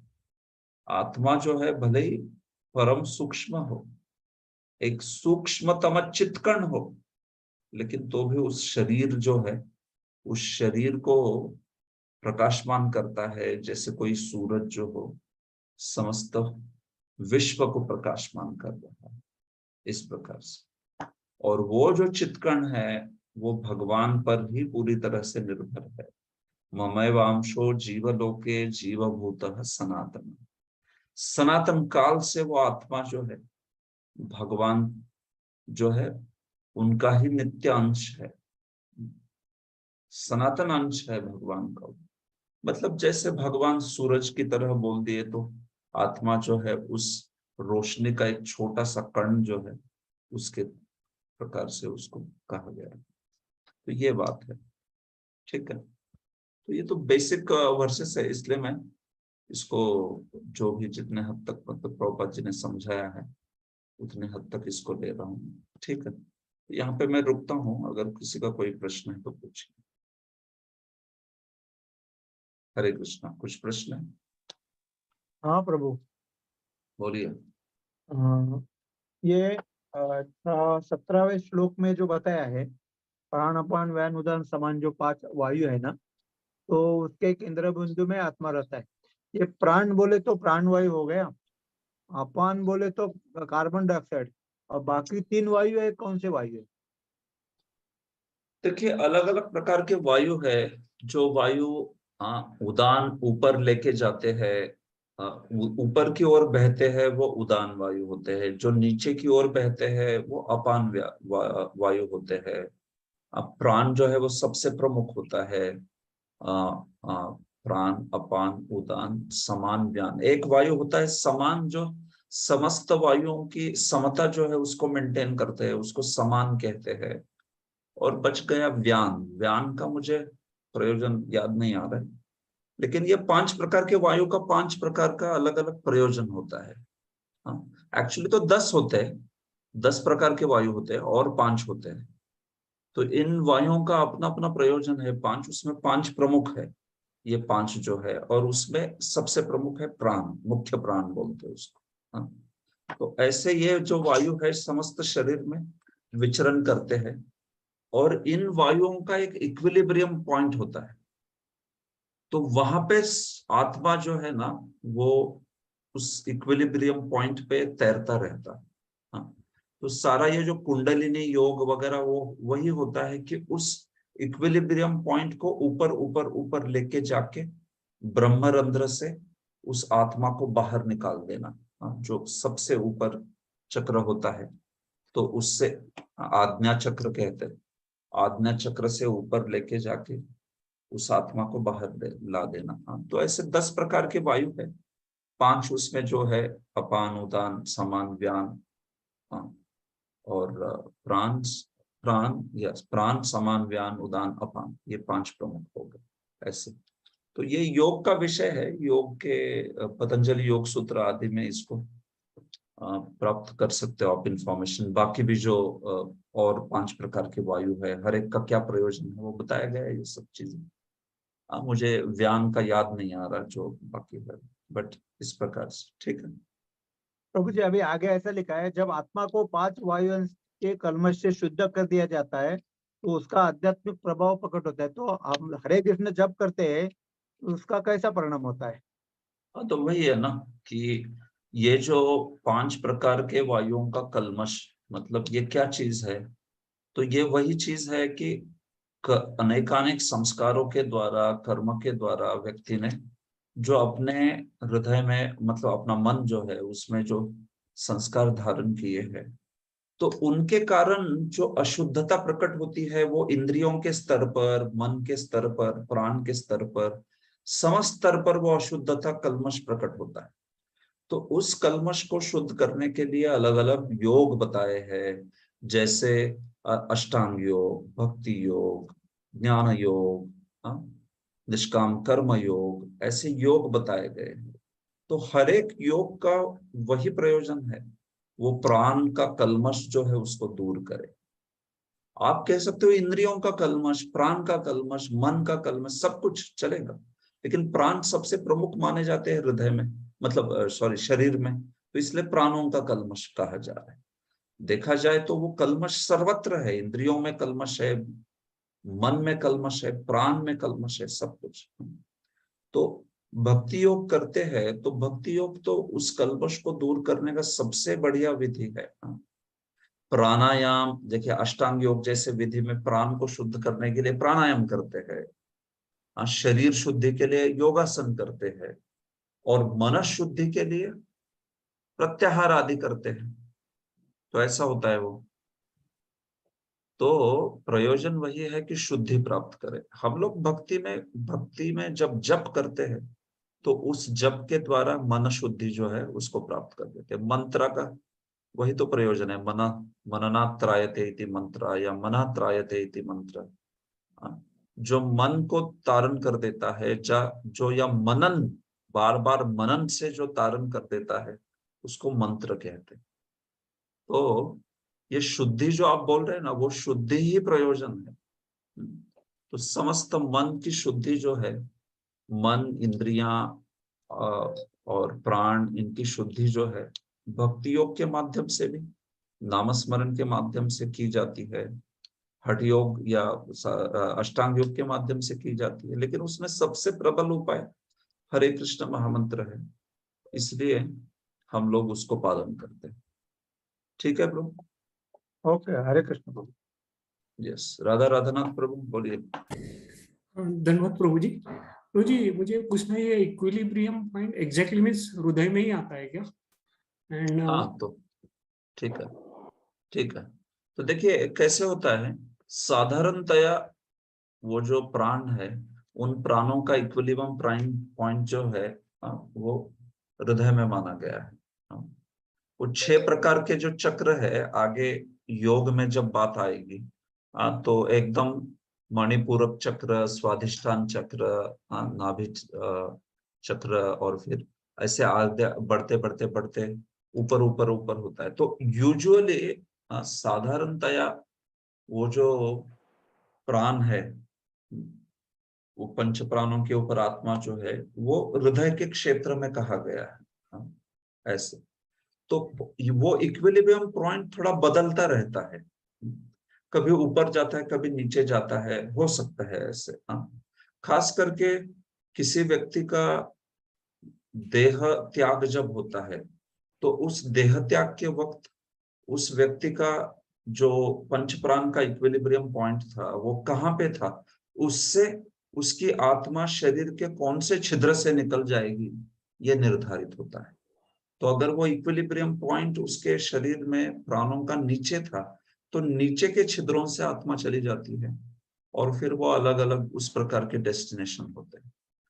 जो शुद्ध हुआ है उसका ऊपर होता है ज्यादा। हाँ, और फिर योगी लोग तो उसको शुद्ध करते करते करते गले से ऊपर आज्ञा चक्र तक लेके जाके वहां से फिर ब्रह्मरंध्र को तोड़ के आत्मा निकल जाती है ऐसे। हाँ, तो वो इक्विलिब्रियम पॉइंट शिफ्ट होता रहता है यूजुअली शरीर में, लेकिन साधारणतया प्राय वो जो है हृदय में कहा गया है, हृदय के क्षेत्र में। और ये भौतिक हृदय नहीं है, जो हम लोग भौतिक हृदय देखते हैं वो हमारे बाईं ओर होता है, वो नहीं बोला जा रहा है। वो जो हम लोग आत्मा का स्थान बोलते हैं वो तो एकदम सेंटर पॉइंट होता है, वो चेस्ट वक्षस्थल जो है उसके सेंटर पॉइंट में। हृदय तो थोड़ा बाईं ओर होता है, तो वो भौतिक हृदय की बात हो ही नहीं रही यहाँ पर। यहाँ पर तो बात हो रही है उन पंच प्राणों के उस समतोल इक्विलिब्रियम पॉइंट की। तो वो थोड़ा शिफ्ट होता रहता है ऊपर नीचे। हाँ, लेकिन मुद्दा यही है कि वो मृत्यु के वक्त किस स्तर पर वो है, उसके अनुसार उसके डेस्टिनेशन डिसाइड होते। तो ये तो योग की बात हो गई। भक्ति में थोड़ा सा ये चीजें मायने नहीं रखती है। भक्ति में देखिए, भक्ति का विधि तो योग का विधि नहीं है ना, तो भक्त इतनी चिंता नहीं करता कि इक्विलिब्रियम पॉइंट कहाँ पे है करके। भक्त चिंता करता है कि मेरे हृदय में कितना कल्मश है, मतलब चिंता तो ये करता है कि कृष्ण की सेवा में कैसे करूं और ज्यादा। और उसमें स्वभावतः उसके हृदय की शुद्धि आदि हो जाती है, और स्वभावतः वो जो इक्विलिब्रियम पॉइंट होता है पंच प्राणों का वो ऊपर चलता रहता है हम भक्त की केस में। क्योंकि जितनी शुद्धि होगी, जितना व्यक्ति शुद्ध बनेगा, ऑटोमेटिकली वो जो है वो ऊपर जो है वो रहता है, आता रहता है ऊपर 6 चक्रों में। उस प्रकार से तो ये बात है। तो इसलिए अलग से उसको प्रयास करने की जरूरत नहीं पड़ती है। तो खास करके ऊपर वाले छिद्रों से ही भक्त के प्राण जो है निकल जाते हैं, जैसे नेत्र से निकल जाएंगे या नासिका से निकल जाएंगे या मुख से निकल जाएंगे, या कभी अकम्प्लिश्ड भक्त रहते हैं, योग भी आता है तो वो ब्रह्मरंध्र से निकल जाएंगे। इस प्रकार से।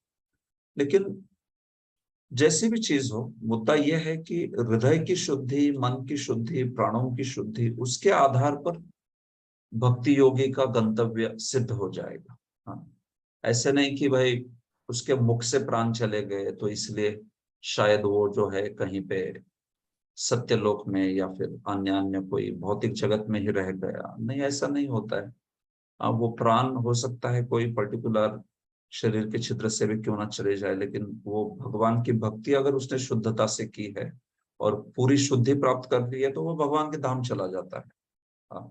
भले ही कोई भी छिद्र से प्राण निकल जाएगा ऐसे। तो ये मुद्दा है, तो इसलिए हम लोग उसकी इतनी चिंता नहीं करते हैं।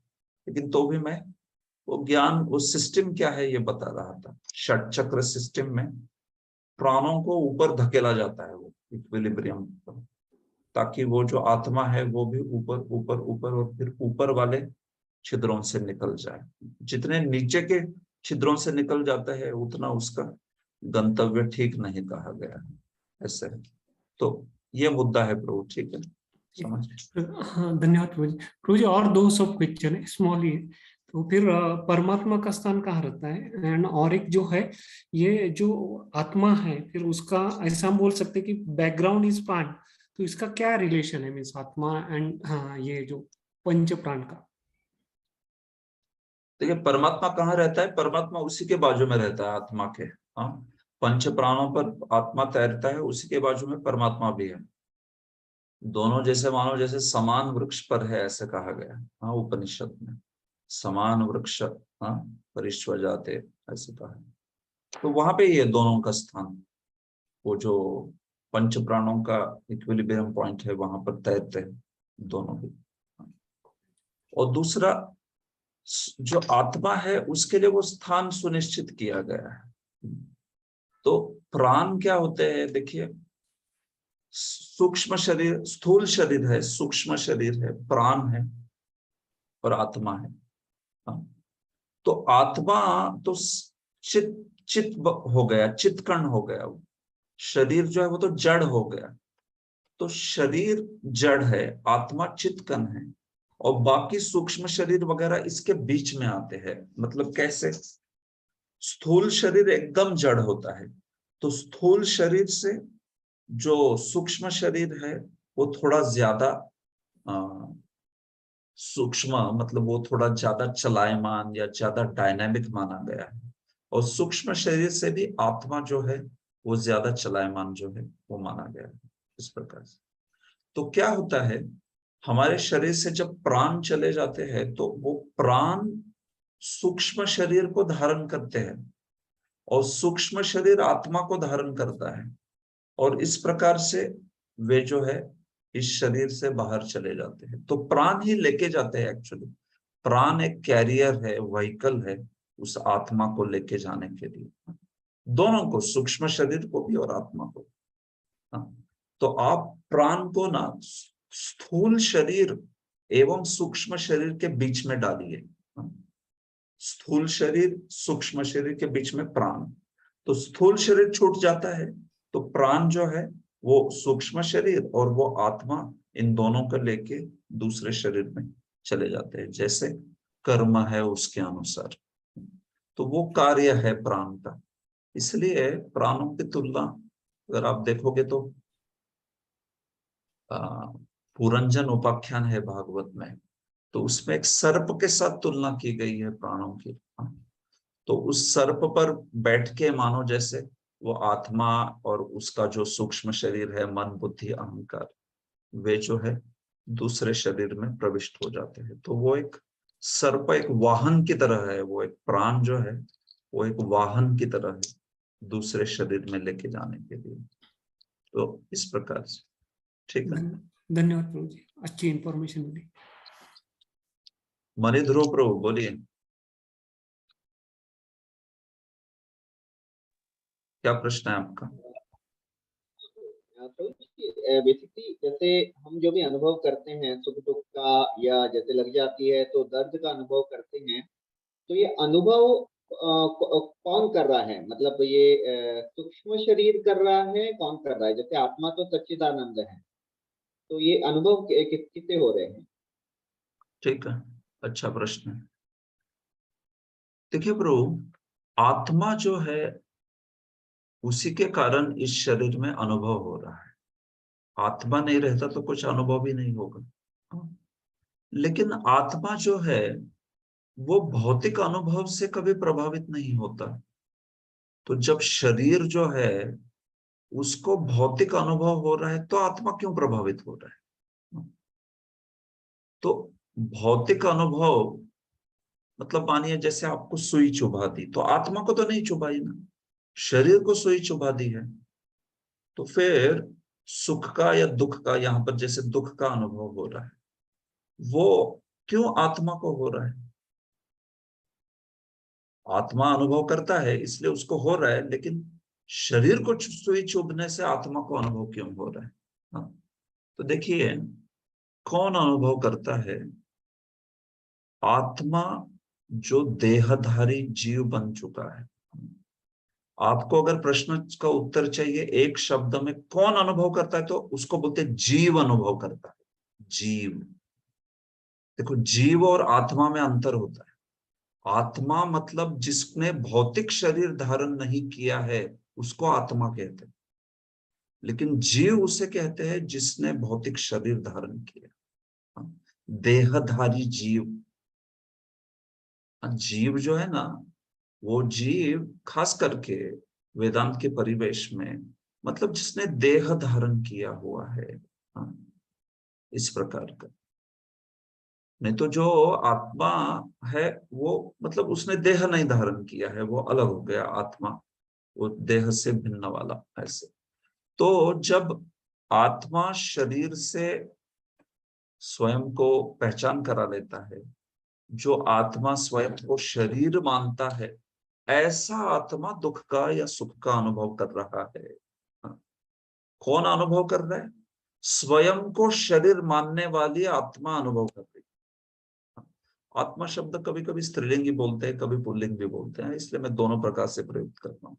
हिंदी में आत्मा को स्त्रीलिंग भी कहा जाता है कई बार, और संस्कृत में आत्मा जो है पुरुषवाचक है, पुल्लिंग।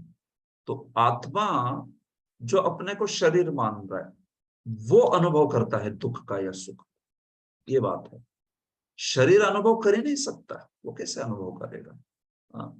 शरीर हुआ, मन हुआ, ये सब लोग क्या है? ये सब लोग एक्चुअली मृत है, ये जड़ है। तो ये कैसे अनुभव करेंगे? मन भी जड़ है। आप तो बोलोगे अरे हम कितना बात करते रहते, मेरे मन को ऐसा लगा, मेरा मन सोचा, मेरे मन ने कहा। वो सब क्या है एक्चुअली? वो तो सब इसलिए है क्योंकि वो आत्मा उस शरीर में है, और वो आत्मा आइडेंटिफाई, अपनी पहचान बना लिया है उसने शरीर के साथ, मन के साथ, हाँ सबके साथ, इसलिए ऐसे। तो स्वयं को मन सोचने वाला आत्मा दुख का अनुभव करता है, स्वयं को शरीर सोचने वाला आत्मा दुख का अनुभव करता है, स्वयं को जो भी कुछ। हाँ, जैसे कोई कार है, उस कार को उसका ओनर चला रहा है, या कोई जो भी है ड्राइवर चला रहा है, उस कार को आके किसी ने पीछे से ठोक दिया, तो वो कार को तो ठोका ही नहीं, कार को ठोक दिया था ना, उस ओनर को ठोका ही नहीं था। तो भी ओनर गुस्सा हो गया। क्यों? क्योंकि उसने तो मान लिया ना कार उसकी है, या कार जो है उससे उसकी आसक्ति है, पहचान है, आइडेंटिफिकेशन है। He is identifying himself with the car.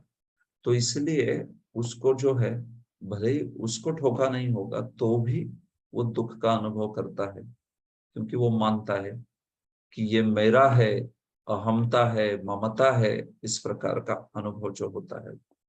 तो आत्मा के केस में तो क्या हो जाता है कि वो शरीर को ही स्वयं मानता है ना, तो शरीर को स्वयं मानता है, इसलिए शरीर में जब चुभन होती है कोई, तो आत्मा जो है वो स्वभावतः दुख का अनुभव करता है। अरे लेकिन देखा जाए तो वो तुम्हें कहाँ दुख दे रहा है, वो तो शरीर जो है उसमें कुछ सुई चुभाई जा रही है, ये बात है।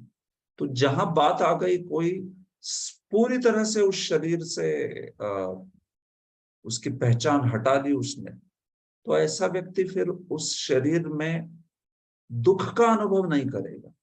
भले ही उसमें उसको कुछ इनकन्वीनियंस लग सकता है, लेकिन वो दुख का अनुभव नहीं करेगा। वो तो देखेगा कि ये शरीर का स्वभाव है, तो इसलिए वो शरीर वैसा काम कर रहा है। हाँ, तो उसको कुछ इनकन्वीनियंस, असुविधा लग सकती है, लेकिन वो दुख का अनुभव नहीं करेगा।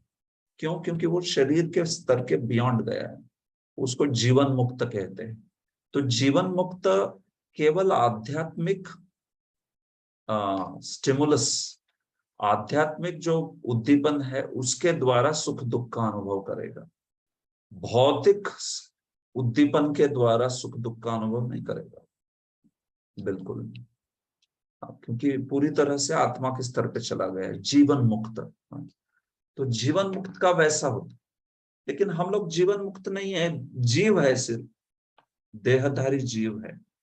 तो स्वयं को देह मानने वाला जीव जो है वो दुख का या सुख का अनुभव करता है। अनुभव मतलब it has to come from आत्मा, नहीं तो अनुभव संभव ही नहीं है। आत्मा निकाल दो, वो मन वगैरह, वो कोई कोई वो सब डेड चीज है, वो मैटर है, वो क्या अनुभव करेंगे? लेकिन इसने मान लिया ना स्वयं को शरीर, इसलिए ये सब अनुभव करते बैठ रहा है, ऐसे है। तो इस प्रकार से इसको देखा जा सकता। समझ रहे प्रभु मने ध्रुव को?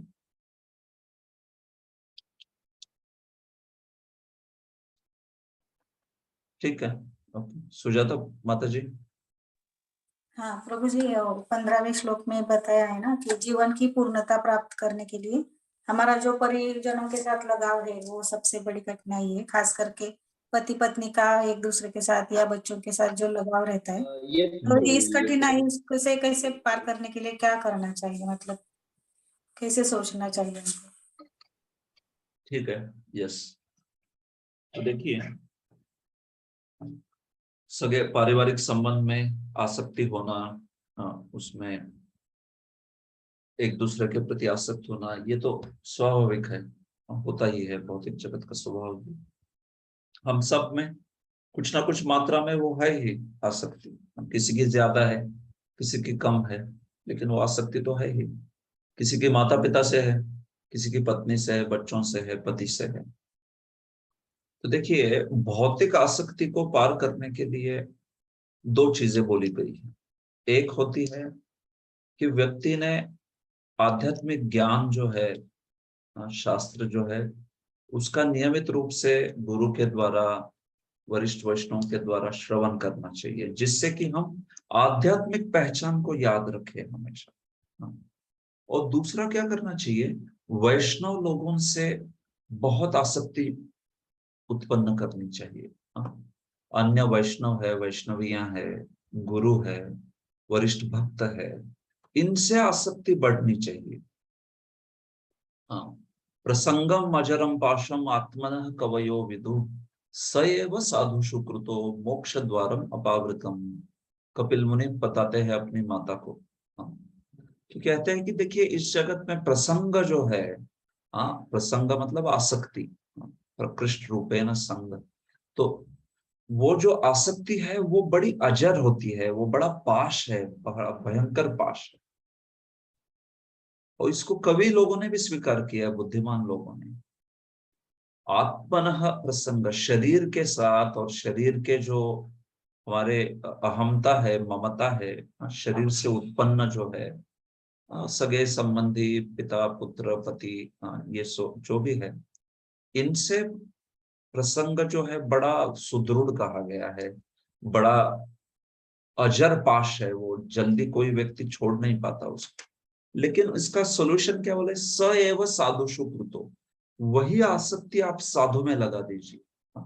गुरु महाराज के चरणों में आसक्ति, वैष्णव के चरणों में, उनकी सेवा में आसक्ति, तो इसको वहां पे लगा दिया ना, वैष्णव परिवार से आसक्ति बढ़ा दी ना, तो फिर भौतिक परिवार से आसक्ति जो है वो हम लोग देखते हैं कि आध्यात्मिक बनती चली जाती है।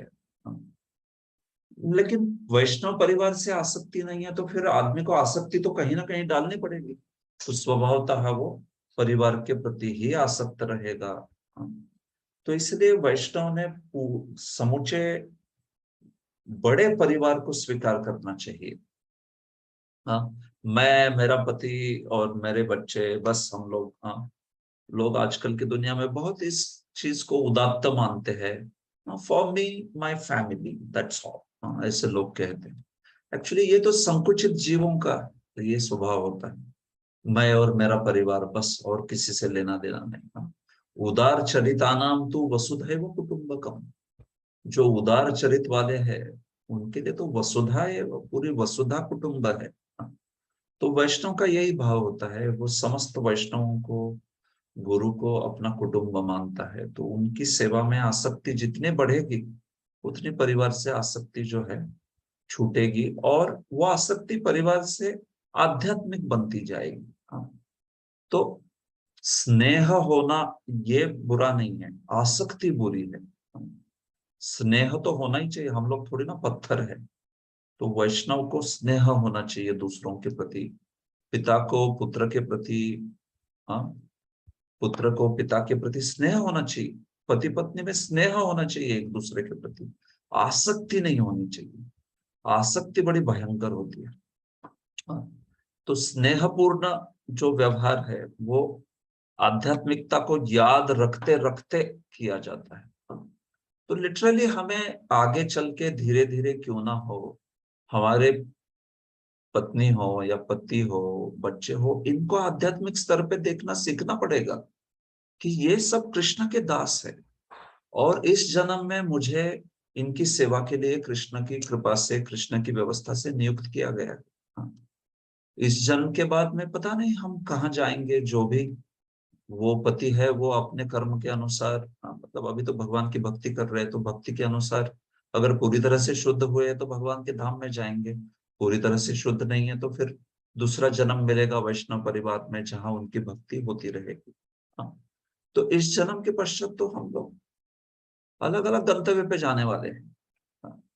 पानी के बहाव में जैसे एक साथ आते हैं कुछ, वैसे कर्म से हमें एक साथ आए, उसमें एक अच्छी चीज हुई कि भक्ति प्राप्त हुई है और उस भक्ति को पालन कर रहे हैं अपने जीवन में। लेकिन सबको कृष्ण के दास के रूप में देखना चाहिए। ये सारे कृष्ण के दास है और कृष्ण की व्यवस्था से ही मुझे इनकी सेवा करने के लिए परिवारजन के रूप में मुझे इस परिवार में डाला गया है। तो बस इस भाव से धीरे धीरे धीरे अगर हम लोग जीते रहेंगे तो फिर हम लोग उनको वैष्णव करके ही देखेंगे। हमारे पिता पुत्र करके एक भाव रहेगा, बट वो भाव गौण हो जाएगा। मुख्य भाव हो जाएगा कि ये तो सारे कृष्ण दास है, वैष्णव है और इनकी सेवा के लिए मुझे नियुक्त किया गया। तो इस प्रकार से ये भाव जो है वो होगा। तो उसके लिए बहुत जरूरी है, जैसे मैंने दो चीजें कहा, शास्त्र का नियमित श्रवण करना चाहिए जिससे हमारी आध्यात्मिक पहचान बारंबार स्मरण हो, हमें बारंबार उसका स्मरण जो है वो होता रहेगा। और दूसरा, वैष्णव लोगों से आसक्त होना चाहिए। वैष्णव सेवा, वैष्णव की आज्ञा का पालन, उनसे सुनना, इसके द्वारा फिर व्यक्ति भौतिक आसक्ति को छोड़ सकता है। नहीं तो फिर आसक्ति कहीं ना कहीं लगानी ही पड़ेगी ना, यहाँ नहीं तो वहां लगेगी। तो इसलिए ये बात है। ठीक है जी प्रभु जी। ठीक है। हरे कृष्ण। ओके भाई, ये रेडमी 9A कौन है? कब से शुरुआत से उसने हाथ खड़ा किया है मालूम नहीं भाई। देखो हाथ खड़ा किया है, उनको प्रश्न है कि क्या है मालूम नहीं, क्योंकि उनको क्लास देनी है इस वक्त। क्या हाथ खड़ा नीचे कीजिए भाई, जो भी कोई है। उन्होंने एक तो रेडमी 9A नाम डाला है तो ठीक है। ओके, हरे कृष्णा। और कुछ श्लोक लेके रुकते हैं आज के लिए।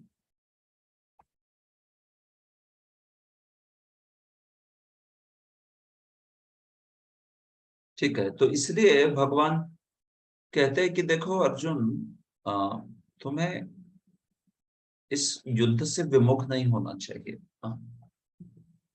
तुम समझ नहीं पा रहे हो कि आत्मज्ञान के स्तर पर, शरीर और आत्मा के भेद के स्तर पर तुम किसी का कोई नुकसान नहीं कर रहे हो।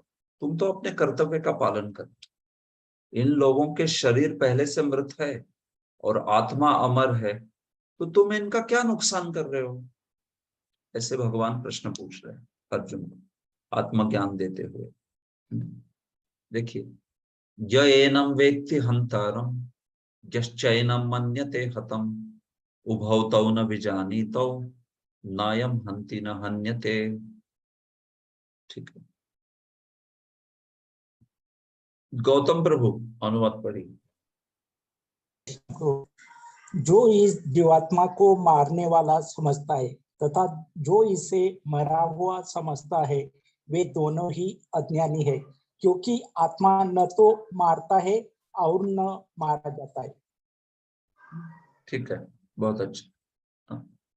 तो य एनम वेत्ति हंतारम, जो इसको,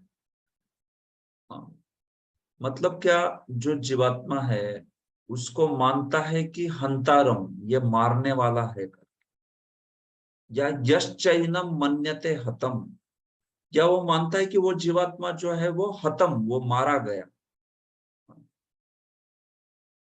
तो एक जन क्या कहता है, जीवात्मा को हत्यारा मानता है, दूसरा जीवात्मा को मारा गया मानता है। उभौ तौ न विजानी, तो दोनों भी नहीं जानते हैं एक्चुअली। ऐसे बोलने वाले दोनों भी नहीं जानते हैं। मतलब ऐसा कोई व्यक्ति जो कि किसी को हत्यारा समझता है और दूसरा व्यक्ति किसी को हत समझता है, मतलब मारा गया है, वो ऐसा समझता है। दोनों भी इस चीज को देख नहीं रहे हैं कि अरे कौन मारा गया और कौन हत्यारा है। नायम हंति न हन्यते, ना तो कोई मारता है ना कोई मारा जाता है। तो ये श्लोक सुन के जो खूनी लोग हैं उनको तो अच्छा लगेगा, अरे वाह, ना तो कोई हत्यारा है और ना कोई मारा जाता है। तो वो बोलेंगे हमने तो किसी को मारा नहीं, हम लोग हत्यारे नहीं है। नायम हंति न हन्यते, ना तो कोई मरता है, आत्मा ना तो मरता है ना ही मारा जाता है। आत्मा ना तो मारता है ना मरता है, कुछ नहीं। हाँ। नायम हंति न हन्यते, ऐसे। तो ये मुद्दा देखिए किस स्तर पे बात की जा रही है। ये बात की जा रही है यहाँ पर आत्मज्ञान के स्तर पर कि शरीर तो मृत है और आत्मा हमेशा शाश्वत है। तो कौन मारा, किसको मारा? किसी ने किसी को मारा क्या? क्योंकि क्या है, उसका आत्मा तो शाश्वत है और शरीर जो है तो पहले से मृत है। तो फिर कौन हत्यारा है और किसकी हत्या हुई? तो इसको देखते हुए इस चीज का ध्यान रखना चाहिए कि वो व्यक्ति यहाँ पर भगवान जो है आत्मज्ञान के स्तर पे बात कर रहे हैं, मतलब आत्मा और शरीर का पृथक पृथक स्वभाव बता रहे हैं।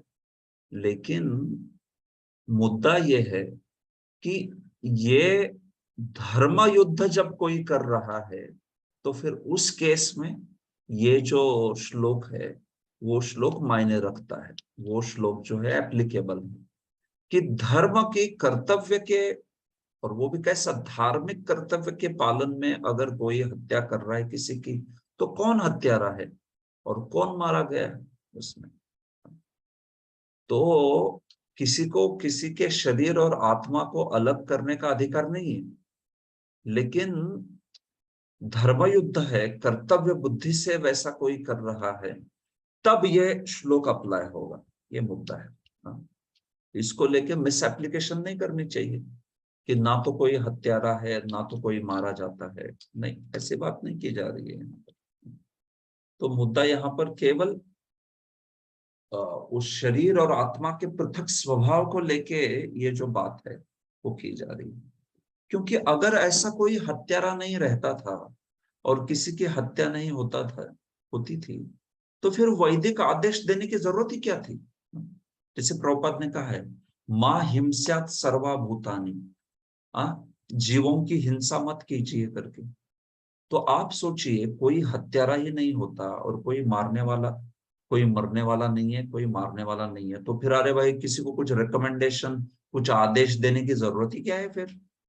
क्यों वेद बोल रहे, क्यों वैदिक आदेश है कि किसी की हत्या मत करो? किसी की हत्या मत करो मतलब हत्या करना गलत है ना? हत्या करना जो है वो पाप है, इसलिए तो बोल रहे हो कि किसी की हत्या मत करो। तो ये बात है। मुद्दा यहाँ पर वो जो शरीर और आत्मा के अज्ञान का खंडन करना, वो मुद्दा है यहाँ। ये मुद्दा नहीं है कि व्यक्ति जो है गैर जिम्मेदार होके कोई किसका भी वध कर दे और ये श्लोक आगे कर दे कहते हुए कि कौन किसको मारा, ना तो कोई हत्यारा है ना किसी की हत्या हुई। देखिए प्रभुपाद बड़े अच्छे से समझा रहे इसको। वैदिक आदेश ओके, किंतु इसका तात्पर्य शरीर के वध को प्रोत्साहित करना नहीं है। इस श्लोक का वैदिक आदेश है, मां हिंस्यात सर्वभूतानि, किसी भी जीव की हिंसा ना करो। नहीं जीवात्मा अवध्या है, इसका अर्थ यह है कि पशु हिंसा को प्रोत्साहन किया जाए, नहीं। एक चीज होती है आत्मा और शरीर के स्वभाव का विश्लेषण करना, लेकिन आपका कर्तव्य क्या है ये भी आपने वेद से ही जानना चाहिए, बराबर है। आधा न्याय चलेगा नहीं, अर्ध कुकुट न्याय। आधी मुर्गी चाहिए, कौन सी मुर्गी? मुर्गी का वो भाग चाहिए जो अंडा देता है, और वो आगे वाला भाग जिसमें उसको खाना देना पड़ता है वो नहीं चाहिए। ऐसा नहीं होता ना। मुर्गी है तो पूरी मुर्गी लेनी पड़ेगी, अर्ध कुकुट न्याय नहीं होता। तो वैसे ही जब वेद कह रहा है कि आत्मा न तो मरता है न तो मारता है, शरीर कभी भी मृत ही होता है, तो शरीर की कोई हिंसा नहीं होती, ये तो आपने आत्मज्ञान समझ लिया। लेकिन वही वेद फिर आपको क्यों बोलता है कि किसी की हिंसा मत करो? हिंसा पाप है। मतलब इसमें यह बात बताया जा रहा है कि किसी भी जीव के शरीर की अनधिकार हत्या करना निंद्य है।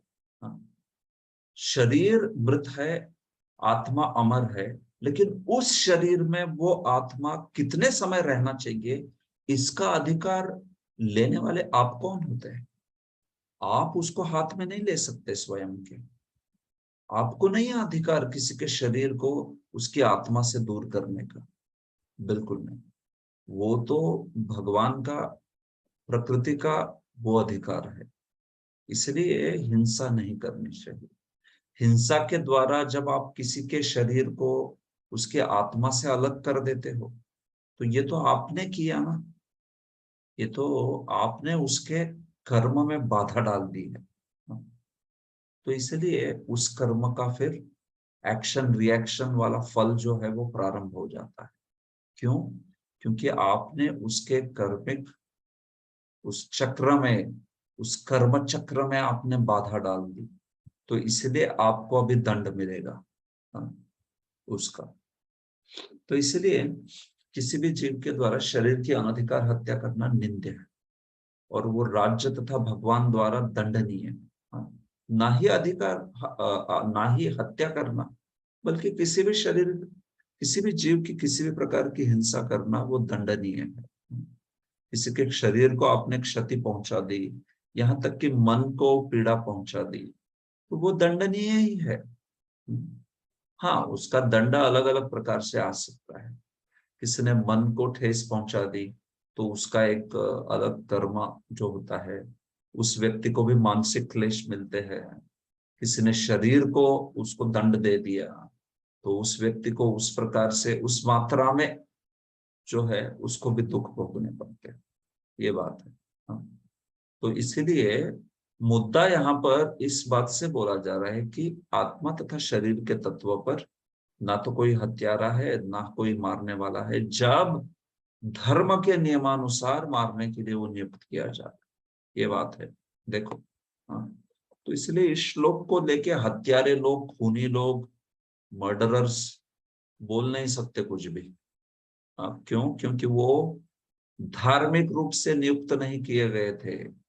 अगर वो धर्म युद्ध लड़ते थे और उस धर्म युद्ध के द्वारा किसी की हत्या हो रही है उनसे, तो ठीक है, फिर उनको हत्यारा नहीं कहा जाए। लेकिन ये तो अपने इंद्रिय भोग के लिए नृशंस, निर्घृण हत्या कर रहे हैं। तो ये तो बहुत महाभयंकर पातक है, महापातक है, बड़ा भयंकर पाप है। किसी की हत्या करना ये तो बहुत बड़ा पाप है। शरीर को क्षति पहुंचाना ये भी बहुत बड़ा पाप है ऐसा। तो इसलिए ऐसा पागलपन जो है वो उसको स्वीकार नहीं किया जा सकता। यहाँ पे बात तो गहरे आत्मा अनात्मा विवेक की हो रही है। उस कॉन्टेक्स्ट को समझ के इन श्लोकों को समझना चाहिए, नहीं तो फालतू की चीजें अंडरस्टैंडिंग जो है, लोग ऐसे कुछ भी फालतू की बातें करते रहेंगे। हाँ, ऐसे। तो वेद अगर आपको कहता है आत्मा तथा अनात्मा मतलब शरीर का भेद बताता है, तो वही वेद आपको कर्तव्य भी बताता है, पालन करना चाहिए उसका, उनका उस वेद का सुनना चाहिए। नहीं तो फिर तो वो अर्धकुकुट न्याय कुछ काम का नहीं है, वो चलेगा नहीं बिल्कुल। ऐसा ठीक है। तो देखिए यहाँ से आगे आत्मा के विषय में, खास करके आत्मा के गुण जो है उसकी बातें हो रही है।